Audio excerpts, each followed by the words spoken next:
It's time to tee it up and kick it off. It's time for the Sports Zone Radio Game of the Week.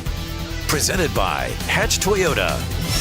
Sports Zone Radio brings you unmatched coverage of football from around the White Mountains and beyond. No one does it like Sports Zone Radio. And now you can live stream HD video of our broadcast coverage exclusively at sportszone123.com and on the Sports Zone Radio mobile app. All part of the Hatch Toyota Friday Night Football Show. The Sports Zone Radio Game of the Week is presented by Hatch Toyota. Chaz Hatch refuses to lose a deal over $1. Hard-hitting broadcast coverage of White Mountains football is up next.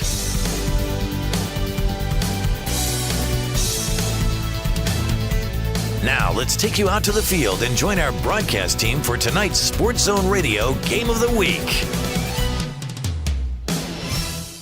Well, hi, everybody, and welcome into the Round Valley Dome, the Todd Workman Dome, for tonight's broadcast of the Sports Zone Game of the Week. It's presented by Hatch Toyota. My name is Floyd Simmons, and on a Veterans Night celebration night in the second round of the 3A state playoffs, I'm joined by my broadcast partner, Trey Schneider. Trey, got a couple of football teams collected here tonight that would love the opportunity to move on and perhaps play Valley Christian, unless they get upset in the next round of the playoffs. It'll be the semifinals up next for these two teams. But here in the quarters, you've got the number 3 ranked and number 3 seeded Round Valley Elks, the number 6 Crismon Rattlers, and a game that, if you look at common opponents and the scores that these teams have put up, it's ought to be a great game here tonight at the Dome.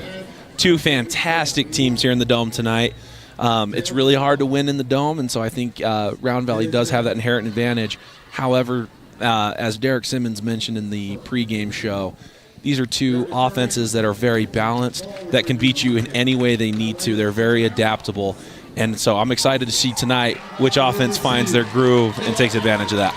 You can see that the opening coin toss was won by Crismon. They deferred to the second half, and so we're going to get to see Cage Finch and the Round Valley offense first up tonight in this broadcast of the Sports Zone Game of the Week and the 3A state quarterfinals. The Arizona Interscholastic Association playoffs getting underway here at the Sports Zone in just a couple of moments. So we'll see that Round Valley offense first. And when I talked to the head coach of Crismon, and this is a guy with a lot of experience as a head coach, 20 years spent in California, in the Bay Area, spent in Las Vegas, and now in the Valley of the Sun. Scott Hare, the head coach in his first year at Crismon. Very polished coach with a team that's well put together for this one tonight against Round Valley. He said to me that the keys for his team are to establish the running game when he's got the football, but on defense, they need to stop that guy wearing jersey number 1. They need to stop Cage Finch. They need to keep him caged. And they can't let him start to make plays with his legs and get real creative in extending plays. They got to stop him. Now, of course, Brody Crick might have something to say as the Offensive Player of the Year in the 3A Mountain Region. What a great player he is. He's going to go back and try to return this kick here. But that guy number 1, Cage Finch, that's who Coach Hare is primarily worried about tonight. Cage Finch, as you mentioned, his playmaking ability to extend a play when nothing's there is one of the best you'll see at this level of football. He does so good at recognizing when maybe there's not something there, getting to the outside, or just tucking and running, and he does both of those things so well. And I don't think that Coach Hare meant any disrespect to Brody Crick, but that's a guy that you also should be game planning for, because he will make you feel it. Here comes the opening kick. It's a squibber, and it's picked up on the run by Round Valley. Bouncing off a hit is Jeffrey Cochran.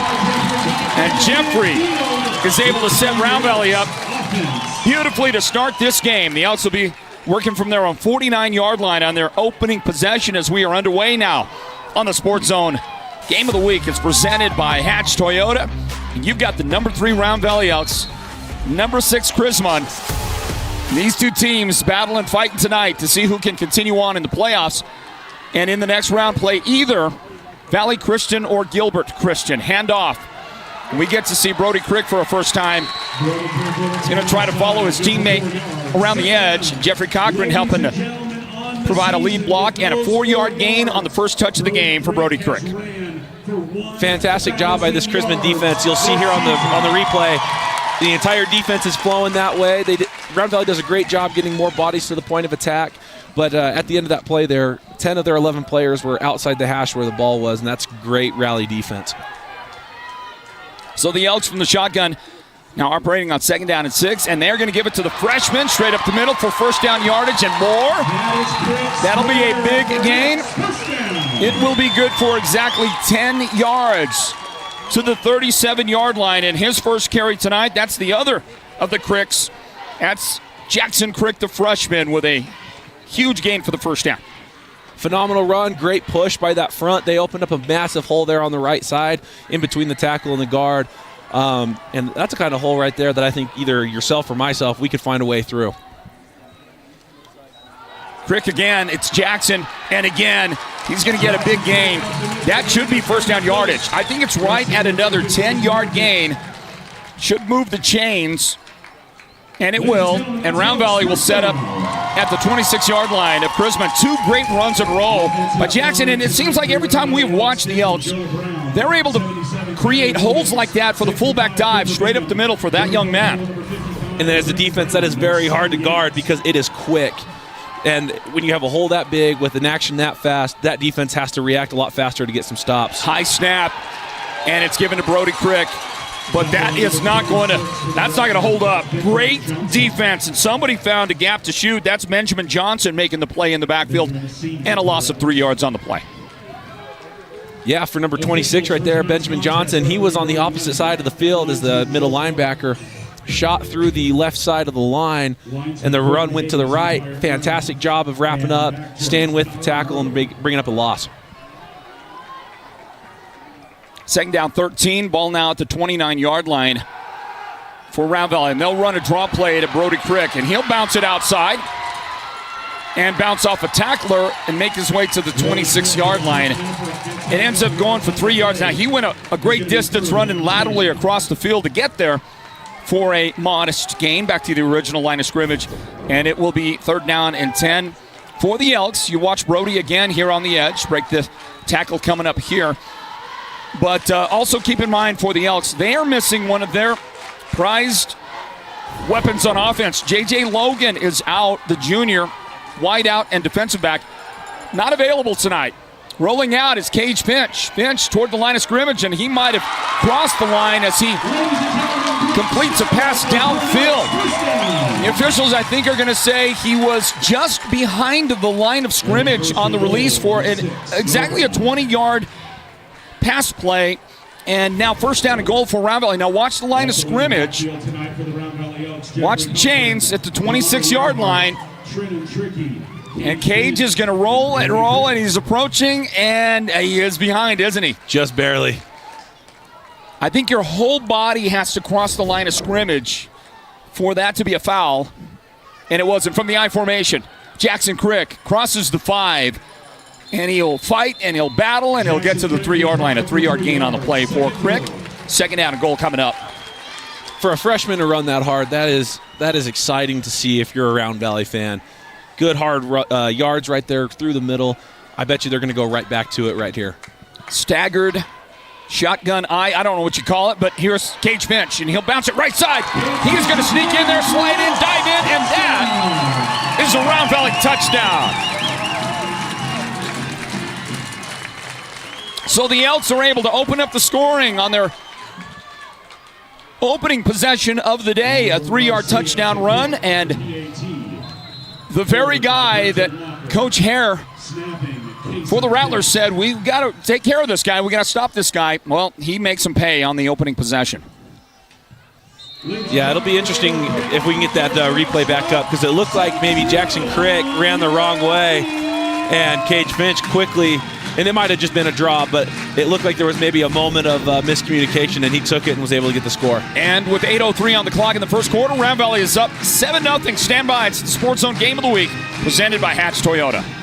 Buy a Tundra, get a Tundra. That's right. Buy a brand new Toyota Tundra and get a Yeti Tundra 45 cooler free. Only at Hatch Toyota in Sholo. Buy the legendary, powerful Toyota Tundra with average savings up to $6,000 off MSRP. A Yeti Tundra 45 free with your Toyota Tundra. Hatch Toyota at the Northern Arizona Auto Mall in Sholo and online all the time at hatchtoyota.com. Your destination for unbeatable deals and extraordinary adventures. You don't have to drive hours for top-notch healthcare.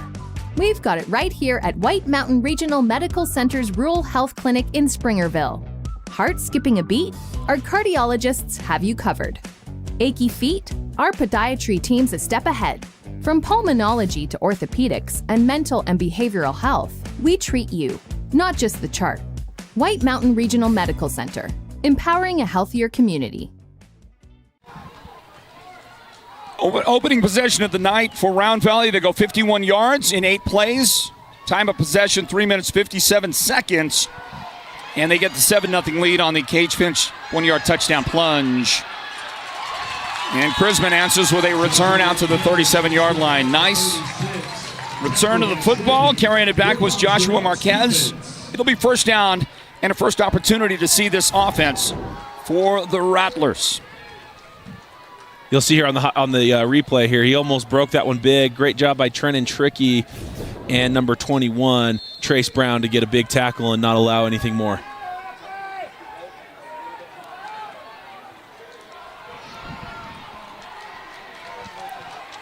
So Crismon will set up in the shotgun, and we'll get movement. It looked like the offensive line moved a bit early, and that will be the call from the referee, Brian Lang, and his crew here tonight, which this crew is fast rising as one of the best, in my opinion, best officiating crews in the state. And on 1st and 15, the ball goes back to the 33-yard line for Crismon, and Braxton Thill, the quarterback, will take this snap, hand it right side. And the offensive line was completely folded up by Round Valley's defense. Among the guys that get there first is Joa Brown. And that opening carry on offense is good for just a single yard on the play. 2nd down and 14 coming up. Good first down call right there. You want to feel out that defense and see where they're at with that. That's been something that Round Valley's had to come up and strengthen, is their inside run defense. So good to see that they can stop it there quick. And they actually made that a 0 gain on that last play. Quick throw near side, which is kind of the signature approach, the short passing game for Crismon. And they're going to connect over the right side. Asher Vance is the receiver, and he'll haul that thing in. And for Asher on the play, it's a 3-yard pickup. Brings up 3rd down and 12. Massive hit right here, Kason Finch. That's the kind of hit you want to have. It's a nice, clean hit, but that's certainly one that that Asher Vance is definitely going to be feeling and thinking about for the rest of this game. Hey, you're listening live and local across the White Mountains on Mix 98 KRFM Sholo, the broadcast home of the Sports Zone. Our Game of the Week broadcast tonight is presented by Hatch Toyota. We'll get movement again on the offensive line. And Round Valley going to pat themselves on the back for their discipline up front. You know, linemen can be simple creatures. Trey, and they were proud of each other. Yeah. Slap on the back for not moving. But they are going to say, what did they say? Did they say that the defense drew the offensive lineman into movement? Is that what I just saw on that? That's interesting, because I did see the defensive line do a pre-snap stunt right there. They kind of shifted. Can we go back? We'll see it right here. I didn't think they jumped. It just looked like they shifted. I just don't think they jumped. That's interesting. Well, I guess you got to take that out of the defensive playbook, don't you? We also have a false start on the offense. Those penalties will offset. Line up past the neutral zone as the wide receiver. 3rd down. Maybe we missed what the original call was. Well, they did get on the defensive line. They did get them for basically, enticing. It wasn't encroachment, but they caused the offensive line to move. So that's the call there. But they're also saying that there was a receiver that lined up in the neutral zone for Crismon, and the offsetting fouls make this 3rd down and 12 again. Ball at the 36-yard line. Crismon's own. And Phil is back to throw. And he's got pressure. And he'll get rid of it. It's intercepted. And this is going to be a 26-yard pick six interception for the Round Valley Elks. And the guy that takes it back is Joe Brown, making a second big play on defense.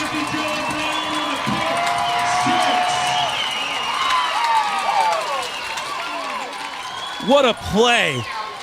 Defensively, that's exactly what you want to see. Number 55, Brody Kelapolo, flew across untouched. He was going to have a sack, and as the quarterback, if you're Braxton Thill, you should just take the sack there. He tried to just get rid of it to avoid losing the yardage and threw a pick six. And the Elks going to line up, and Amador Garcia will knock it through. Garcia joining the team from the soccer team here at Round Valley and providing a much-needed lift and boost in the kicking game. You can see Joe Brown intercepting the pass right there, and he's the guy that gets credit for taking it back, but I guess we have to give a ton of credit to Brody Kelapolo. Yep. I hope I'm saying that right. Maybe it's Kelapolo. Kelapolo? Okay, it's Brody Kelapolo Jr. He's the guy with the pressure, and he caused the pick six. Yep. And just an ill-advised throw if you're Braxton Thill. You want to just hold on to that. I know that it's not ideal to take a sack, but just hold on to it. Give your offense another chance. Joe Brown feeling pretty good about right now, right? That's a fantastic play if you're a defensive lineman or even a linebacker in that situation. The Round Valley Elks jump out to a 14-0 advantage early on at Todd Workman Dome. And Garcia will deliver the ball and see if Crismon's offense can get a little more of their foundation underneath them here on this possession. Deep kick. Yeah, it's fielded at the 2-yard line. And a big hit on special teams, but I think the guy that made the hit he might have rung his own bell on the play there. The way he came flying in, that's Kamari Earhart, the senior, plays linebacker on this defense. And yeah, he's dinged up a little bit, and I think they're gonna try to get him off the field. Kind of holding that arm like maybe a stinger. Yeah, you'll see right here, I think he kind of had his arm stretched out and took the brunt of that hit on his arm. You know, that doesn't look good. Earhart is on the sideline. They're going to have to treat him now. So not on the field for Round Valley. And now Crismon will go up the middle with it. And carrying the football is Walker Higbee. Higbee, a sophomore running back for Crismon. And Walker is going to pick up 2 yards on the play, 2nd down and 8. Great jump off the ball there from number 4, Trenton Trickey. Got a fantastic read, was able to come down the line and get a tackle to limit him to a 2-yard run. Trenton played safety for the Blue Ridge Yellow Jackets for 3 seasons, and now after transferring over and battling through injury, he is going to line up as an outside linebacker. Meanwhile, they'll run away from him. And carrying the football this time is Joshua Marquez. Marquez will take it to right at the 25-yard line and leave 3 to get. So a gain of 5 on the play. Great open field tackle right here from Brenton Walker. Gets a good wrap up. Got a little bit of help there from Tanner Finch as well. So we go under 5 minutes remaining here in the first quarter. Snowflake and Round Valley in front, 14-0. Fake it, throw left, pass caught. First down yardage and more. That'll go out to the 40-yard line. That's going to be good for 15 on the play. And it's Asher Vance on the receiving end of that fill delivery. And again, the 15 yards and a first down for Crismon. That's a great pitch and catch. You'll see here that Vance, when he makes the catch, doesn't stay back. And a lot of receivers in that situation like to try to dance around and make a man miss. He knew he needed to get first down yardage and just turned and ran and got a lot of yards after the first initial hit.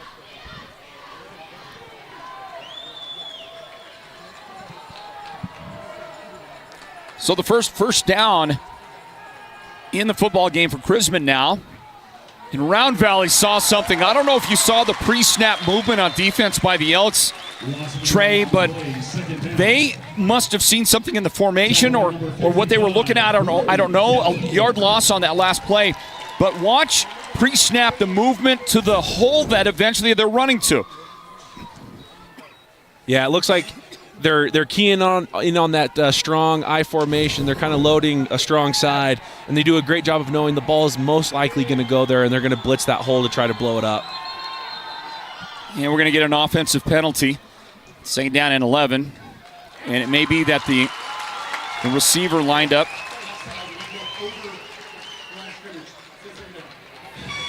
I think the receiver near that linesman on the far side is just lining up too far ahead. Maybe he's not asking. Normally you're going to ask the official on the line there, I'm okay, where do I need to be? And he's going to help you get set.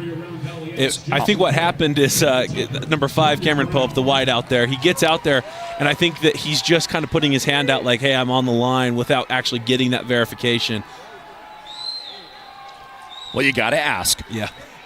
Phil will bring it down, and he'll take off, and he is going to get knocked down and tackled on the play by Brody Calipolo. And he will make it out to about a yard shy of the original line of scrimmage. It'll be third down and 11. And so a gain on the play of, it looks like 5 yards. 5 yards to pick up for Calipolo. Or rather, he was the defender. Sorry about that. And, great tackle by Calipolo. And Jackson Crick on the backside came flying across, chased him down, and also helped lay a big hit. Roll out, plenty of time to throw. Man open toward the sideline, but that's an overthrow from Phil. He was trying to find Cameron Pope here on the near side of the field. Cameron could not haul it in. Incomplete pass, and it's 4th down and 11. We should see the punt team out there. And they do report to the field for the Rattlers. Watching this replay here, it looks like Kason Finch comes down low and he tries to put the ball up over the top and just put it a hair too far. That ball actually looked a lot more catchable there in the replay than it did in real time. 2 minutes and 32 seconds remaining here in the opening quarter. Bad snap. The punter is going to have to dive on it and give Round Valley possession at the 6-yard line. So 2 huge mistakes made by the Rattlers on their opening 2 possessions. One was that pick 6 thrown to Joa Brown. Round Valley scoring with that. And now here the second time with the football, the bad snap. Well, it's not that bad. I guess you could argue that one should have been hauled down, brought down. Yep. Unfortunately for Crismon, it was not. And Manuel Saldivar, the punter, unable to haul it in. It's a big turnover. It's going to be Round Valley's ball anyway. Now they get the ball at the 6. Yeah, Round Valley got a great jump right there, and I think he was trying to punt it before he got it, and that's what happens typically when you have that kind of mentality. Hand off to Crick, and he tried to hand it off on the inside give, a little double reverse inside action to Jeffrey Cochran, and they're gonna fumble the football. Bad exchange. Crismon will get it back after Round Valley was set up nicely to try to get a 3-touchdown lead.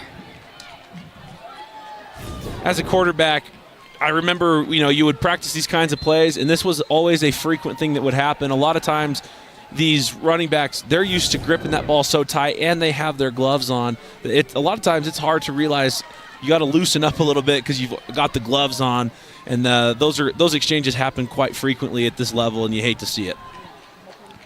So with 2:21 remaining in the first quarter, Crismon escapes. And from the 8-yard line, they're going to go to work with it. See what they can do. And a pretty good job of getting to the edge and then getting to the 11-yard line. That was a long way to go to get 3 yards, but for a moment it looked like it could get worse. Walker Higbee, the carry, out to the near side. Is there a marker down? Did we miss a marker? I guess so. Boy, they tallied that fast. Yes, they did. Didn't they? Missed it completely. All right. Must have been a mark-off of some kind because the ball is back to the 5-yard line. Somewhere along the line there was maybe a bad block. One way or the other, it's first down again, 1st and 13 this time for Crismon. They're going to throw a hitch route to the near side. It's caught at about the 11. And we'll see, call it 6 yards on the play, the reception made by Cameron Pope. This is a great pass play for Crismon. Quick hitch route, just get the ball to the outside. Round Valley's loading the box, trying to not prevent a big run here, and so you get a lot of those one-on-one looks there on the outside, and they took advantage there. Kason Finch making the tackle on the play. 2nd down and 7 to go for the Rattlers offense. They go splits left and right. 2 men in the backfield for Braxton Phil, the quarterback. And boy, the middle part parted wide open for him. He'll throw instead into double coverage. And Brody Crick is going to come down with the football, and Round Valley has their 2nd interception of the night. Wow. Phil, I think, was trying to get the ball to one of his bigger playmakers. Didn't make a great decision there, throwing it into double coverage as both the safety over the top and the corner were both there on the defensive effort. And number 42, Jeffrey Cochran, made a fantastic catch there to come down with it and force the turnover. So Round Valley is going to get their 3rd possession of the game, and the worst field position they've had was their own 49-yard line. Here they set up at the Crismon 46 after the takeaway, and a pass caught on the near side. Hauling the pass in for the short gain is Brenton Walker, and a good open field tackle by Kenyon Steptoe, the safety. It'll be a 5-yard gain. It's going to be 2nd and 5. Great open field and a strong tackle. You'll see right here, he wraps him up, and he holds on for dear life. I mean, normally you want the tackle to be a little lower, but you'll take the short tackle anytime you get it. 2nd and 5, Crick has it. Brody runs into that big defensive line that the Rattlers present. And among the guys on the play, Robert Hehe, spelled H-E-H-E, senior linebacker, is able to step up there and limit that one to a 2-yard pickup. Do you think that was like a joke put in by the coaching staff? I do not, because I asked about the pronunciation before the game. So it certainly was not. And 3rd down and 3, we get a timeout on the field, everybody, as time expires at the end of the quarter, so we're going to flip sides. Round Valley, on the strength of a couple of interceptions, including a pick 6, lead this game 14-0. On to the 2nd quarter in the Arizona Interscholastic Association playoffs, the quarterfinal round. Stand by, everybody. The Sports Zone Game of the Week is presented by Hatch Toyota. Save big bucks on Tundra, up to $6,000 off. Save big bucks on Tacoma, up to $3,000 off. During Truck Month at Hatch Toyota in Show Low, we've got over 175 trucks on the ground and inbound. All models, all cab configurations, all colors. Save big bucks on Tundra with up to $6,000 off. Save big bucks on Tacoma, up to $3,000. Truck Month at Hatch Toyota at the Northern Arizona Auto Mall in Show Low, and online all the time at hatchtoyota.com. Ladies and gentlemen, introducing your best of the White Mountains 2025 Best Propane Company, Owens Energy. In fact, it's their 5th consecutive win in a row. Owens has been proudly serving our community for more than 25 years, supporting local organizations, providing dependable service, and now an official partner of the Sports Zone's Friday Night Football Show. It's all about propane at Owens Energy, a local family-owned business with friendly, reliable service right here in Arizona's White Mountains. Owens Energy, your White Mountains propane provider. Well, we begin the 2nd quarter with that big gain that you saw in the little picture-in-picture screen there. Let me see if I can count it up. I think that was a 33-yard gain, and it was a 33-yard pickup on this play for Round Valley to take it into scoring position. So they are now looking at 1st and goal. What a nice run by Brody Crick. Great hesitation move there in the backfield to freeze the defense. Finch takes the snap. He'll fake it and take it. Left side, go across the 5, and then into the end zone. And Cage Finch adds another 6 to Round Valley's total. Touchdown, Elks.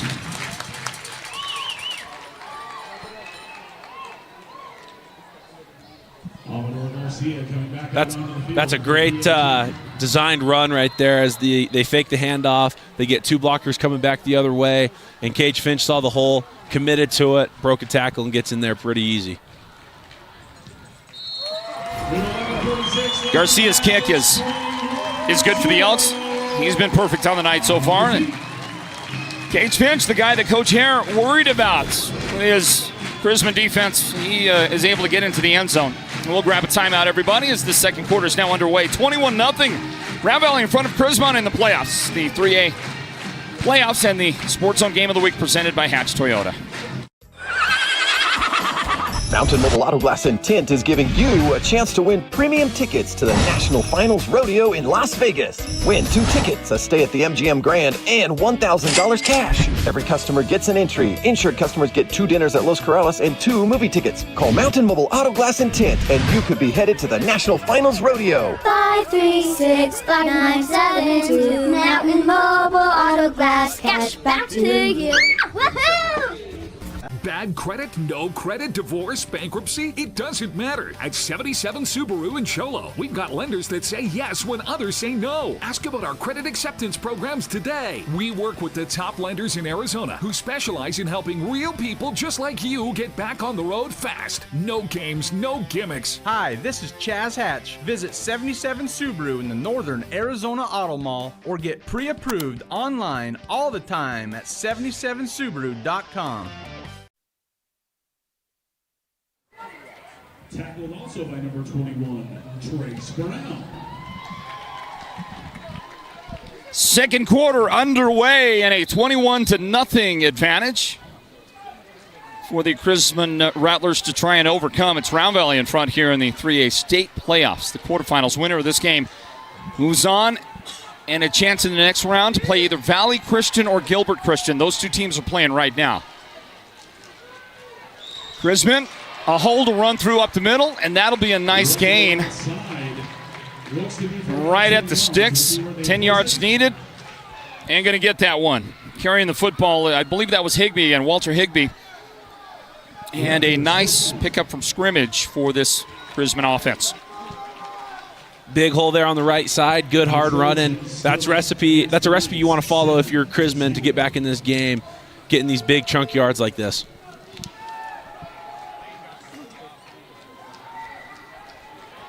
Line of scrimmage, the 43-yard line now. Crismon's own 43. And up the middle, it's Higbee again. And he got to that first line, the first level very quickly. And then he got absolutely smashed by Joe Brown. Stood right up 2 yards deep. So a 2-yard pickup on the play before he was turned back. Joe is getting his name called out a lot in this one so far. Joe, he's been at the scene of the attack here on defense. Multiple tackles already early. And he, of course, had that pick 6 early on in the first quarter to add Round Valley's second touchdown of the night. Watching some film, it seems like. Crismon trying to get to midfield. Phil puts a guy in motion, fakes it, runs the option. Right side, and Round Valley is there. Somebody coming downhill to make that play. Maybe you can pick out that defender. It was a short gain on this one. Gain of 3 on the play, and the ball carrier, Asher Vance. And third down and 5. While we wait for the next play, we've got a couple scoring updates. The Cougars 0-0 after 1. Last I heard, they were on the 10-yard line knocking on the door to score, and Snowflake up 7-0 to start the second. So that'd be the Cholo Cougars. Third down and 5 from the 48-yard line. Fake it and give it. And Crismon trying to do as Coach Hare said, establish the run. We're able to gain 4 yards, and they're going to be looking at 4th down and 1, and down 3 scores. Got to believe it's 3-down territory for them as Higbee carried it that time for the 4-yard pickup. And look at this, 4th and 3 feet to keep the drive alive and get a new set of downs. And on this drive, they have gotten past the first level in a hurry. I would expect they get it here unless Round Valley gets a good push. Little motion and the give, and it looks like it's first down yardage. Looks like a 2-yard pickup on the play. And I think it was Higbee charged with carrying the football. It was, and Walter able to gain the necessary yardage, gains 2, and a first down for Crismon at the Round Valley 46-yard line. Right now, Round Valley's got to find a way to get a better push up front with their defensive 4, because their the Crismon defense or offense, they are flying past that first level with relative ease. Third season of varsity football for Crismon. First senior class for this school, new school. They're going to give it to Higbee, and he was absolutely chased down in a hurry by one of the fastest guys you can ever find at a linebacker position, because he used to be a safety. Trenton Trickey came all the way across the formation from behind to hold that to a 1-yard gain. This is the kind of swarm defense you love to see. He got a great jump, great read, gets there, and as you mentioned, that could have gotten another 2 or 3 yards, but with the effort and speed of Trenton Trickey, it is hard to move the ball on the outside. Trenton has had leg issues this entire season, and he still is not at 100%, but you'd have a hard time convincing me that that was not a guy running at 100% right there. That was fast for sure. Young man that's got some hopes and dreams of playing at the next level, and I certainly hope he pursues those dreams with all his effort, because he is most definitely a college football prospect. He's not getting a lot of attention yet from coaches, but the injuries this season have not helped that. He just hadn't been on the field a lot, but Trenton Trickey's going somewhere. And eventually, when he puts on more weight, that's a guy that can play at a reasonably high level of football. So good luck to Trenton Trickey, and glad to see him out there. Maybe not 100%, but he's certainly out there playing hard. We want to thank our sponsors, the Sports Zone Game of the Week and the Hatch Toyota Friday Night Football Show. They include Hatch Toyota. They include Ace Hardware, you saw, the Furniture Gallery in Snowflake, Mountain Mobile Auto Glass, and Tints. Yeah, you were kind of there. I jumped it on that one. White Mountain Regional Medical Center will help us present the Sports Zone's Player of the Game at the conclusion of our broadcast. Big thank you to Owens Energy for jumping on board our team and the very best coverage of high school football right here across the White Mountains and in the state of Arizona. I would dare say, proud of the work done by our production team. 2nd down and 9. Phil throws right side, and he is able to complete the pass, but it's going to be a short gain. Asher Vance caught the ball, advanced it before 2 of those Elk defenders got there to hold that to a 2-yard pickup on the play. 3rd down and 7 straight ahead. Brody Calipolo and Eli Pena getting there in a hurry on that pass. Another good play design, get the ball to the outside to your playmakers. Just that Round Valley defense right now is overbearing in all aspects of the defensive scheme. Yeah, Pena helping to get there and add a little hurt at the end of it. 3rd down and 7 for Crismon, and they are working from the Round Valley 43-yard line. We got 7.5 minutes remaining in the second quarter. Phil has it, right side, same route, same guy, same, I think, defenders making the tackle, if I'm not mistaken. Yep. And same results, 1 single yard picked up on the play. They went right back to it, thought they saw something, thought that Round Valley might adjust out. I don't know. It's 4th down and 6. Well, you love to see this consistency from the Round Valley defense. Fantastic job. Both the same guys on the previous play, flying in, making a hit, limiting to a 1-yard gain. Did I just look at a replay? It might have been. It might have just been a replay. Well, they did get 2 yards on the previous play and then just 1 yard on that one, so it actually got better in the exchange for the defense. And look at this, 4th down and 6. Empty backfield for Broxton Thill. Crismon quarterback, he looks left, now right, sliding around, and delivers incomplete. The guy he was looking for, Cash Watson, was very well covered out there. Defensively, was that Brenton Walker on him? I mean, He was blanketed with coverage, and it's incomplete. And Brenton Walker was taking away the front side, and I think that what Braxton Thill was trying to get his receiver to do was actually break it upfield, because I believe Brenton Walker is the safety, and so there was no safety help underneath, and had his receiver broken upfield, he might have had a chance to go get some big yardage. Yeah, you're right about that. That's just one of those things. Communication maybe, I don't know, but the opportunity was presenting itself, and I think the quarterback had some expectations there. So on downs, it goes back to Round Valley. They'll take over at their own 42-yard line, their worst field position of the day, but they'll take care of that with Braxton Walker, who hauls it in for a monstrous Round Valley gain. They've been running the ball well, and now they deliver on a deep pass down the seam. Braxton got behind the defenders, and he's got the ball inside the 10-yard line. For those of you that were with us when we covered the Round Valley and St. John's game, Brenton Walker ran this exact route twice and got massive yardage on this little skinny post, gets inside the safety, run, and he is fast. He is hard to keep up with. Great catch and great tackle from Crismon to save a touchdown. And the tally is 49 yards to set up first down and goal.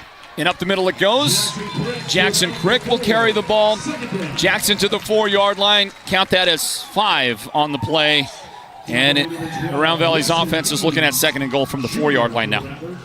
Round Valley already in front in this thing, 21-0, threatening again. 6.5 minutes left in the second quarter to add some more points. Though we get a timeout called by the Crismon defense. Brad Baca smiling early in the game. We don't normally see Coach Baca smiling this early in the second quarter, but his guys are executing at a very high level tonight. As far as from our perspective, this is as perfect of a game as you can have. I don't think that there are many notes that they're taking to take into the halftime locker room to try to discuss. And I think that Coach Baca knows that, and he wants to try to keep his team riding this positive energy, because if there's one thing you know about high school students is they ride the energy of the adults around them. And so they're going to have Coach Baca. He's a smart coach. He's going to continue to fuel that energy, keep it positive, and these boys are going to continue to react. Hey, let's hear from Hatch Toyota. They bring us the Sports Zone Game of the Week. Dear Friday, we've got power tailgates to power game days. And a trailer backup guide. That's the champ of the ramp. Toyota trucks. Toyota. Let's go places. We cannot say enough thank you to Hatch Toyota for making it possible for the Sports Zone to do what we do. They present the Sports Zone's Game of the Week broadcast. From the gun, Cage Finch has it. He's going to try to follow guys around the right side. That wasn't happening, so he cuts it back into the inside for a 1-yard gain. It'll be now third down and goal from the 3-yard line. One thing that's been super interesting for Round Valley in this game, with the exception of maybe that last play, is Round Valley has moved the ball extremely well within the 10-yard line, which is kind of rare when you think about it, because there's nowhere to go with the ball. They know that you're pretty much going straight ahead, and they've still found a way to move the ball efficiently. From the shotgun, Finch. No, this one's going to get stopped. And I think an equipment issue. They're going to send Brenton Walker off the field. Finch coming into the ballgame. So he gets replaced. And the guy that does that job is the junior Kason Finch. So Finch split out to the right. I don't think Round Valley changed the play, whatever they were going to run. They'll go again, third and goal from the 3. Handoff to Jeffrey Cochran. Cochran staying upright for a bit, and then he has his helmet taken completely right off his noggin.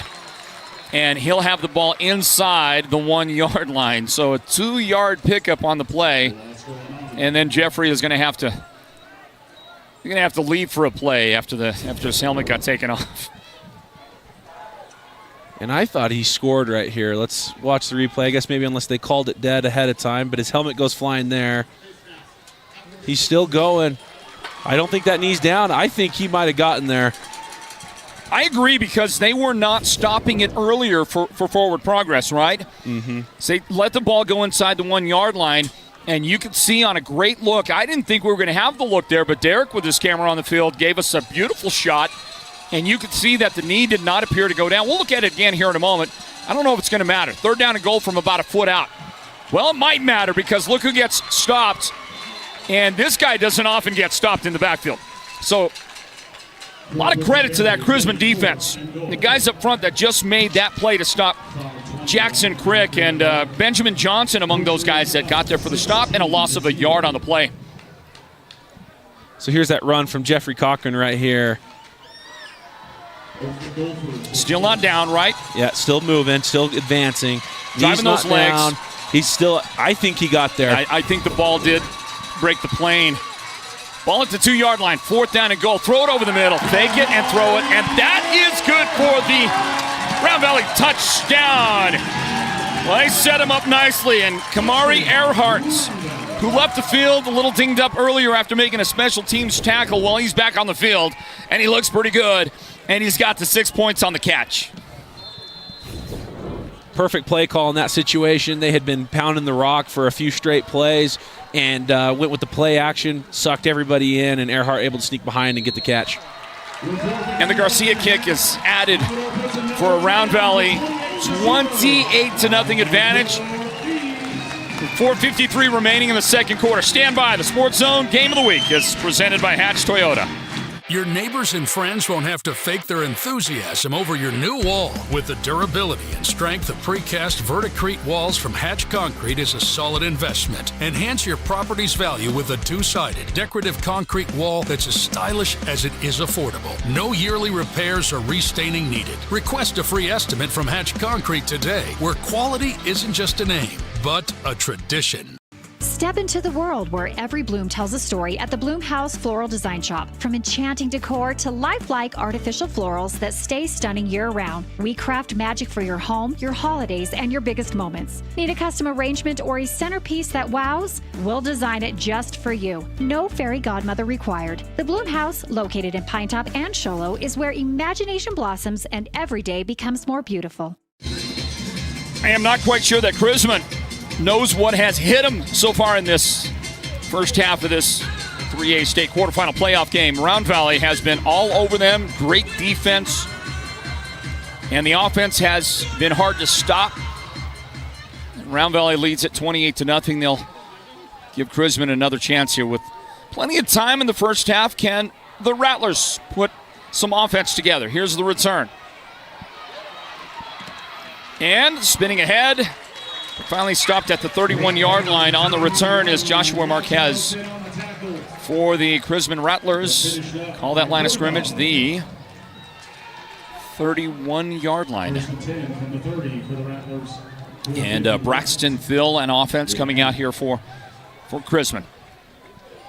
Great tackle there on that kickoff return from Tanner Finch, saving another touchdown, because I think that had that tackle got broken, he would have been gone for a big one there.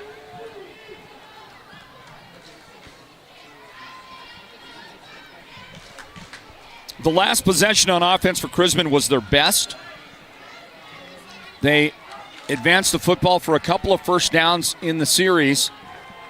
Ran 9 offensive plays, but only moved at 25 total yards. Looking to do something a little more here. Throwing deep, double coverage, and Jeffrey Cochran, the safety in the middle of the field, fell down. Otherwise, I think that was going to be the third interception of the night for the Round Valley defense, but he just got a little tangled up, and it does, mercifully for Crismon, fall incomplete. Cochran right there just trying to get his hips turned around. I think that he was committing to the receiver and saw the ball was not going that direction and just got twisted up, as you said, on his turn to go get the ball. 4.5 minutes until the Mountain Mobile Auto Glass and Tint halftime report, everybody. Shotgun, put a guy in motion. And the handoff is to Higbee. And Higbee is going to get knocked down by Jackson Crick after a 2-yard gain. Big time open field tackle from an undersized defensive lineman who's also a freshman. Did a great job of holding his ground right here and just gets right around the legs, brings him straight down. Wait a minute. If he is an undersized defensive lineman, what about Peyton Tucker, number 20? That guy right there almost next to him. What about that guy? Maybe the most undersized football player in Arizona football, at this point. But as we've called a couple of games for Round Valley now, and we've seen Peyton get after running backs and quarterbacks quite frequently. 3-man fronts. They're going to walk a linebacker up. And Crismon going to work. And look at this. Pressure coming from just a 3-man front. That was max protection for Crismon, but they couldn't block the guy on the edge. Jackson Crick is going to get the quarterback sack. And I got to tell you, a little bit unforgivable on that, I must say. That is going to be a loss on the play of, that might be 9 yards. And illegal procedure on the offense is declined by Round Valley's defense. As you mentioned, that's max protect. Jackson Crick goes against, I think, 3 different offensive linemen and still got to the quarterback for a sack. If I'm the quarterback, I'm talking to my linemen at halftime. Another bad snap. Is this a touchdown or a safety? Jackson Crick hustles and gets to it. Wow, this Round Valley team is on fire in the first half, and Jackson Crick has another Round Valley touchdown. Coach Baca loves it. That is the second defensive touchdown of the night. That counts as a fumble like the first bad snap did, and it counts as a Round Valley touchdown after Jackson Crick beats the punter to the football. Jackson Crick absolutely fueled this defensive possession. It was all Jackson Crick. It really was, wasn't it? I mean, he just put himself as a freshman right smack dab in the middle of the conversation for the Sports Zone Player of the Game, which is going to be presented at the end of our broadcast by White Mountain Regional Medical Center, thanks to the good people at the hospital here in Springerville. Offside on the defense. It'll move half the distance to the 1.5-yard line. And they're going to try it again. And the kicker stays out there. Garcia will gain about 4.5 feet for the kick. Brenton Walker will hold. And the kick is right between the pipes. 3.5 minutes remaining here in the first half for this one. 35 donuts. And that guy right there, see the big guy? See the coach that's having a talk right there? Coach Haas. One of the all-time greats playing White Mountains football. That gentleman right there, Robert Haas. And he is right in the middle of the discussion as to who will be the next person elected into the Friday Night Football Show Hall of Fame. And Robert Haas not only was great as a Round Valley football player back in the 90s, he went on to play for Northern Arizona University and then he had some time in the NFL as well. Just one of the all-time best. And I don't know, who knows, he might be the first lineman that we elect into the Friday Night Football Show Hall of Fame. What a terrific coach. What a great football player.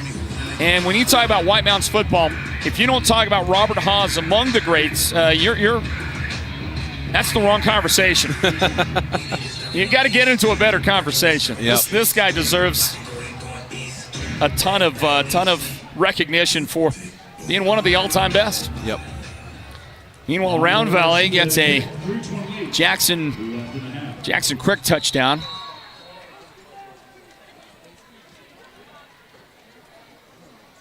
Kick good, by the way. And Round Valley is putting on a clinic in this one tonight. Line drive kick, fielded at the 28-yard line, and Brenton Walker is not done playing. He flies down and puts a hit on Crismon return man Cameron Pope. That did not go very far on the return, and they'll mark him at the 32-yard line. And as we get the switch here, we've got a couple more scoring updates. Benjamin Franklin Chargers over the Cougars 7-0 with 4:12 remaining in the second quarter.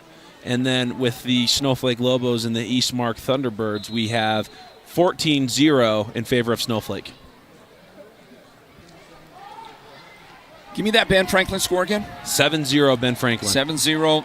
Sholo well within striking distance, playing tough. Scoreless at the end of the first quarter, right, in that game? Yes. First down from the 32-yard line. They'll give it up the middle. And Higby's got some room, and he's got a first down. They'll drive him out of bounds near midfield. And that is as good a run from the line of scrimmage as Crismon has seen all night long. Well done to the 49-yard line. So gain 17 on the play and a first down for the Rattlers. Great run. And number 21, Walker Higbee, just doing a fantastic job staying on his feet. He has great movement with his hips where he can get the defender to freeze, thinking he might try to cut back or put a move on, and freezes his defender, and he's able to run by him, and that's what happened a lot right there against that defense. And I think a couple of times I've called him Walter Higbee. Sorry about that, Walker.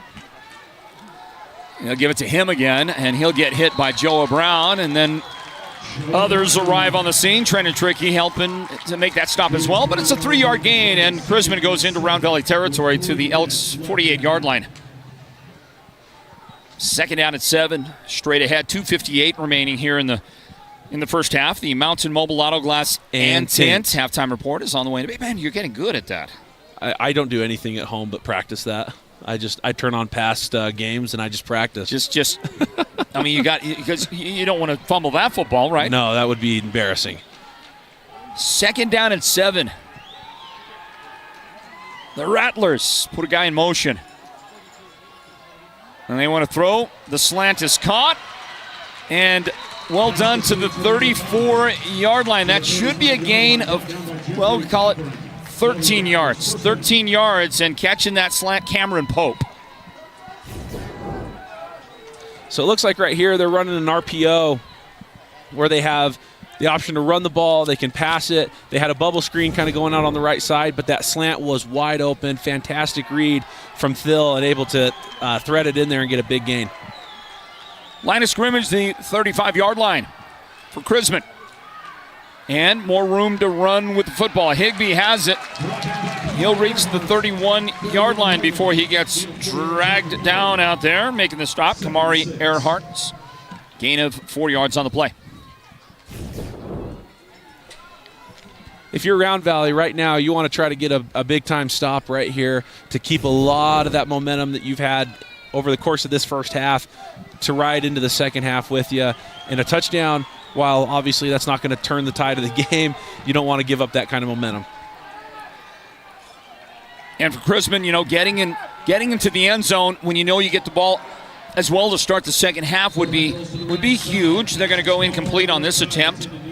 Cameron Pope. It's a team right here that has thrown for nearly 2,000 yards on the season, but they have had a hard time putting together a steady passing attack here in the first half against Round Valley's defense, and you see another incomplete pass right there. I think that was a pretty good design play right there. I just think the quarterback lofted it way too far to the sideline right here, maybe kind of feeling some of the pressure there from the defense. But he did have Pope kind of open there, running towards the end zone. And if he would have just put it on him, that would have been a much different outcome. And maybe a step or two late in delivering the pass. Yep. He'll roll again to the right, looking downfield, and the carry for the first down. Step out right at the line to gain. That'll be a 6-yard pickup on the play for Phil. And a first down for Crismon. Their passing routes are kind of interesting. As that play developed, I was looking downfield, and their receivers are kind of taking their sweet time getting into routes. And that forces Thill right here to have to just tuck and run to make something of it. Does a great job on third down, just getting to the first down marker and giving him a fighting chance. I'm going to urge you not to use the phrase sweet time. Okay. In a football game. Well, we're looking for some more aggressive lingo out there on the field. 6-yard gain on this play, and I kid you. 6-yard gain, ball at the 19-yard line on the slant caught for Crismon. So as we kind of mentioned, they are starting to try to put a passing attack together, and it's working somewhat, but their shots downfield just haven't been there. Rolling left, Phil toward the end zone, and that pass was really well delivered. I think we're going to see in the replays that it's right off the fingertips of the intended receiver, Asher Vance. That is one of the best throws, and it was on the run. And we've seen from Phil all night long. I think this should have been caught for a touchdown. I agree. Well, it looks like Cochran might have gotten away with pass interference there a little early. It was certainly influenced. Yes. By the hand on the back right there. And, good effort by Cochran. Exactly. But that ball was right in a spot where only the receiver could get hands on it. Would love to have seen that one come down in Crismon's hands for the effort. And we'll get a 3rd down and 4 coming up. But now it's going to be 3rd down and 9. As you see, the false start is going to be stepped off against Crismon's offense. They've been plagued by that a little bit here in the first half. Penalties have not been their friend. You know, earlier we showed you the shot on the sideline of Robert Haas, who is in discussions for potential election into the Friday Night Football Show Hall of Fame. And there he is again right there. But there's also another guy coaching on that sideline. And there you see him right there. You see him with his microphone boomed up a little bit. And Travis Trickey, that guy right there. You just see the back of his hat right there. Travis, a guy who went on after a great high school football career here at Round Valley. Saw him as one of the best defensive players in all of Arizona at all levels his junior and senior years. He went on and played football at UNLV. And another guy that will at some point be talked about among the greats here in Northeast Arizona and guys who might get elected into the Friday Night Football Show Hall of Fame, which is presented by our good friends at Perkins Cinders.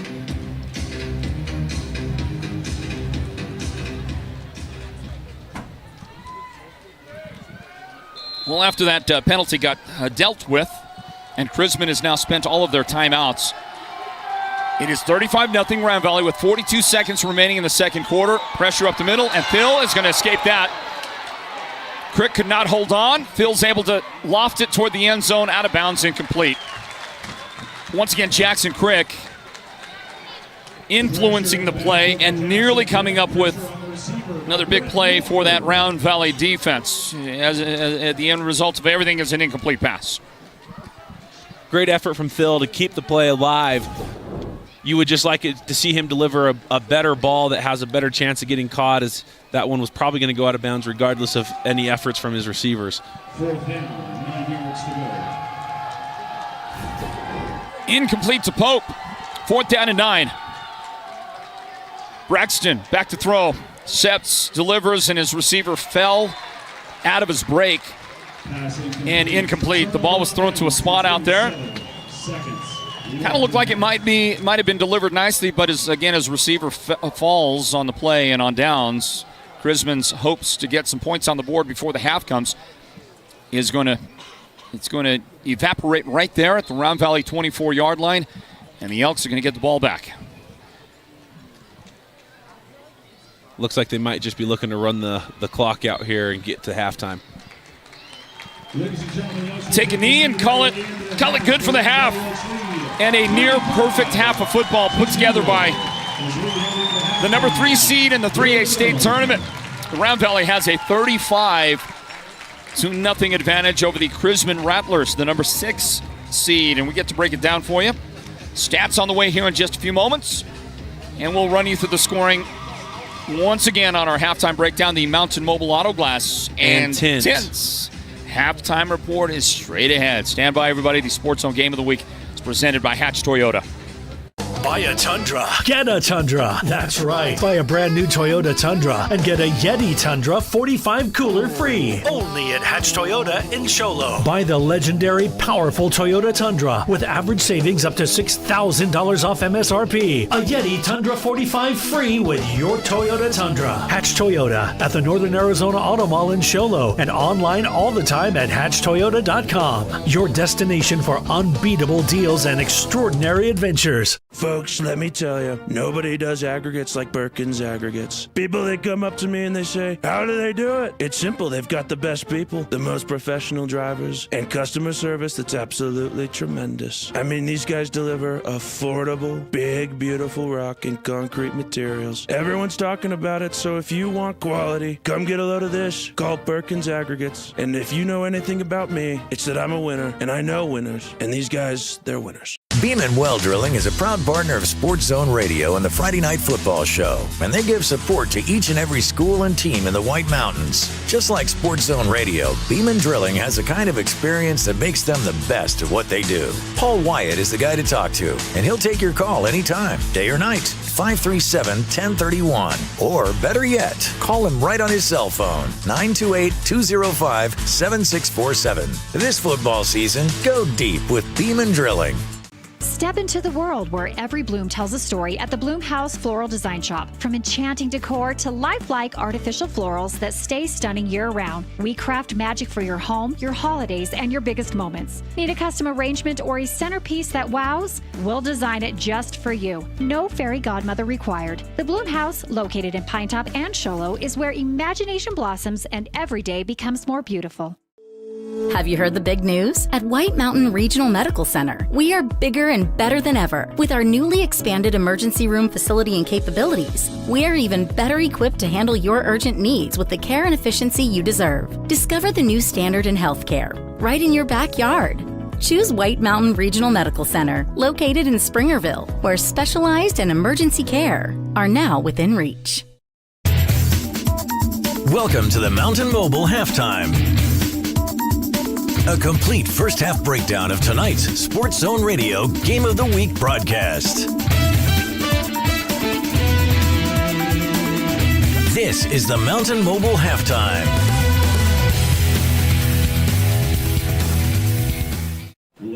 Hey, back into it, everybody. Let's break it down on the Mountain Mobile Auto Glass and Tint halftime reports. Round Valley in front of Crismon, 35-0. 35 to. I don't think any of us had that on our bingo card. No, not at all. Before tonight. No, that's this is an absolute shock, I think, to even Round Valley fans who know that they have a good team. But when you get this far into the playoffs, you kind of expect these kind of routes are done. Boy, when the rest of the 3A gets the updates on this one, especially Valley Christian and Gilbert Christian, whoever wins that game, all of a sudden they might be waking out of a slumber thinking about having to play Round Valley in the next round, and it would take a Herculean comeback effort by Crismon to win this football game. But a almost perfect first half for Round Valley in getting this 35-0 halftime lead. If you win this game, you play either Valley Christian or Gilbert Christian in the semifinals next week.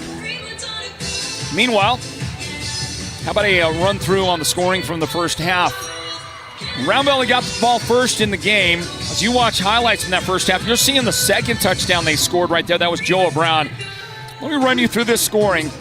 Round Valley got the ball first and drove 51 yards with their opening possession, and in just under 4 minutes and 8 plays had the first score of the game. Round Valley's Cage Finch, the quarterback, converted on a 3-yard touchdown run. The kick was good, and Round Valley jumped out to a 7-0 lead. On the first Crismon possession of the game, 4 plays into that opening possession for the Rattlers, they threw the ball errantly into the hands of Round Valley's Joe Brown. A 26-yard pick six interception return for touchdown for the Elks, and the kick was successful. Round Valley jumped out to a 14-0 lead over Crismon, and that came with 6:11 on the clock in the first quarter. Still in the first quarter, Round Valley was able to take the ball away on their second interception. Brody Crick intercepted a pass to set Round Valley up at the Crismon 46-yard line. And 4 plays later, and just early into the second quarter, Round Valley had their third touchdown of the game. Cage Finch, a 6-yard touchdown run, followed by a successful point after kick. And Round Valley had a 21-0 lead with 11:46 on the clock in the second quarter. Crismon put together a decent drive with it, going 9 plays on their next possession, but did turn the ball over on downs with 7.5 minutes left in the second quarter. Round Valley was able to turn that into a touchdown. They went 6 plays, and they went 58 yards. The final 2 yards, a Cage Finch to Kamari Earhart touchdown pass. And the point after made it 28-0 with 4:53 remaining in the second quarter. Crismon got the football, and they went 3 and out. They were trying to punt the football, and for a second time, a bad snap to the punter. This time going over his head into the end zone. This time recovered by Round Valley for a touchdown. Jackson Crick was able to beat the punter to the football, and with 3:28 on the clock, he scored that touchdown, which gave Round Valley, with the kick, a 35-0 advantage. Crismon was unable to do anything with the football to close out their final possession of the half, and it's the Round Valley Elks securely in front in this one, in command, and looking very, very good in their hopes of getting to the semifinals, living up to that third seed that they got coming into the tournament, their 3A Mountain Region Championship. They are looking fantastic. You know, Trey, this Round Valley team, a hallmark of the team is that they are extremely well coached, very disciplined, and with a school that's got 425 or 430-ish students, I think the smallest 3A school in the state, they get as much production out of this group of guys as you could hope to get. Speaks a lot to the community, speaks a lot to the coaching here. And Brad Baca and his staff, what they do here with Round Valley. And boy, I tell you, the community's got to be real proud right now with 35-0 halftime lead. Well, as you and Derek mentioned on the pregame show, Crismon has 4 times the student body that Round Valley has. And so you would expect to kind of see a little bit more of a level playing field in regards to that. But to Round Valley's credit, as we've mentioned multiple times, they have played, near perfect football in this first half. Absolutely dominating on defense, moving the ball methodically on offense. So if I'm Coach Baca in the locker room, there's not a whole lot that I'm trying to change. It's just let's do what we did in the first half here in the second half. And if I'm Coach Hare for Crismon, this second half, you've got to show some resilience. You've got to show some toughness. As far as the mental aspect of all of this, there's a lot of players you can tell when a play doesn't go for big yardage, they're upset. They're kind of mad. They hang their heads. And in the game of football, not every play, and it's rare that you have a play that goes big. And maybe these guys are more accustomed to having bigger and more frequent big plays. But having that mental toughness to just be able to go get 2-3 yards at a time and put together drives like that is going to be necessary if you want any chance to make this game competitive. You know, Trey, like most of your teams that you're going to watch on a given Friday night of football or a Saturday college game, a Sunday NFL game, you know, most of the attention is going to be paid to quarterback, running back, receivers, glory positions, guys that put the points on the board, get their name called every play. And certainly tonight, Cage Finch has had a great game a couple of times in the end zone. He's thrown a touchdown pass. He's engineering a great offense for Round Valley. Brody Crick has done his work. You see right there on the replays, a great deep catch. I think it was good for 49 yards earlier in the game. That one to Brenton Walker. The skilled guys are getting it done. There's no question. But let's talk about some other guys that don't often get their names mentioned. I want to mention guys like Brody Calapolo, number 55, Joe Brown, number 50. He's had quite a game in this one. And how about number 7, Jackson Crick, who has scored a touchdown. He was able to cover a fumble in the end zone for a touchdown on a bad snap to the punter. His name got called there. But as a defensive lineman, some of the things that he has done today, you see there's Jackson getting on that ball. Jackson's had a great game, the freshman. Some other guys are really stepping up big for Round Valley, as you would expect. Yeah, this hasn't been just the Cage Finch show. This hasn't just been the Brody Crick show. This has been the Round Valley Elks show. Every person that has gone in has contributed, has made big plays in their positions, and has done exactly what they've been coached to do. And that speaks volumes to, like you said, the coaching staff. They're very disciplined. They know, like as you mentioned, not everyone's going to get the glory. But for these guys, it's more important that the win bring the glory rather than the stats, and that's what they're playing for. We'll take a time out here on the Mountain Mobile Auto Glass and Tint halftime reports, and we'll be back in a moment to look at stats from that first half. Round Valley 35, Crismon nothing. By the way, this is Mix 98, KRFM Sholo on the radio, broadcast home of the Sports Zone, and we'll be back with more of our halftime report coming up right after this. Mountain Mobile Auto Glass and Tint is giving you a chance to win premium tickets to the National Finals Rodeo in Las Vegas. Win 2 tickets, a stay at the MGM Grand, and $1,000 cash. Every customer gets an entry. Insured customers get 2 dinners at Los Corrales and 2 movie tickets. Call Mountain Mobile Auto Glass and Tint, and you could be headed to the National Finals Rodeo. 536-5972. Mountain Mobile Auto Glass. Cash back to you. Woohoo! Ladies and gentlemen, introducing your Best of the White Mountains 2025 Best Propane Company, Owens Energy. In fact, it's their 5th consecutive win in a row. Owens has been proudly serving our community for more than 25 years, supporting local organizations, providing dependable service, and now an official partner of the Sports Zone's Friday Night Football Show. It's all about propane at Owens Energy, a local family-owned business with friendly, reliable service right here in Arizona's White Mountains. Owens Energy, your White Mountains propane provider. Save big bucks on Tundra, up to $6,000 off. Save big bucks on Tacoma, up to $3,000 off. During Truck Month at Hatch Toyota in Sholo, we've got over 175 trucks on the ground and inbound. All models, all cab configurations, all colors. Save big bucks on Tundra with up to $6,000 off. Save big bucks on Tacoma, up to $3,000. Truck Month at Hatch Toyota at the Northern Arizona Auto Mall in Sholo and online all the time at hatchtoyota.com. According to eyewitnesses, the guy went in and didn't come out. That was 2 days ago. His wife is worried. His boss has called. The latest report says he didn't know what hit him. A Lazy Boy recliner called his name, and that was that. This may be a hostage situation. For the best selection of Lazy Boy recliners, sofas, and sectionals, head to the Furniture Gallery, where they have furniture so comfortable, it's almost a crime.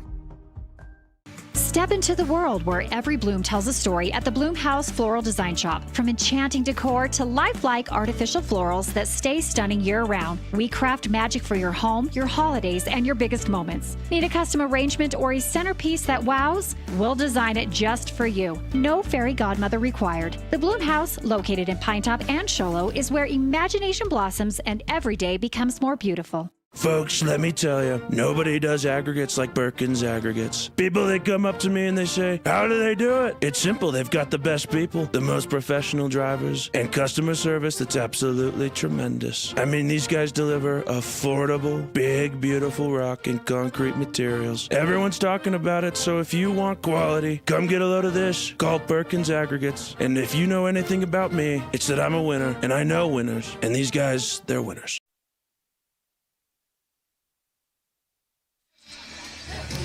Hey, back in here to break things down. Continue our breakdown. Yeah. That's what I meant to say. It's been a long day. Yes. It's been a long day. I wake up early on Fridays. I do the good morning show. Listen to that this morning. I tolerate and put up with Rochelle Austin.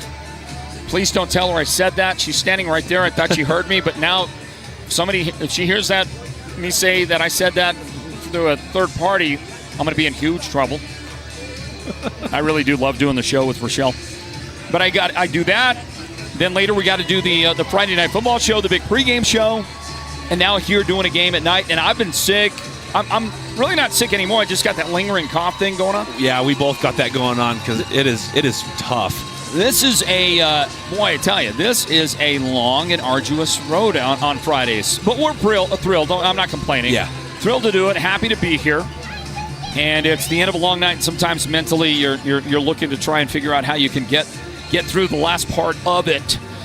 Meanwhile, let's look at stats from the first half. Round Valley, time of possession, 8 minutes, 18 seconds, meaning that the guys on the other side, Crismon has had the ball more.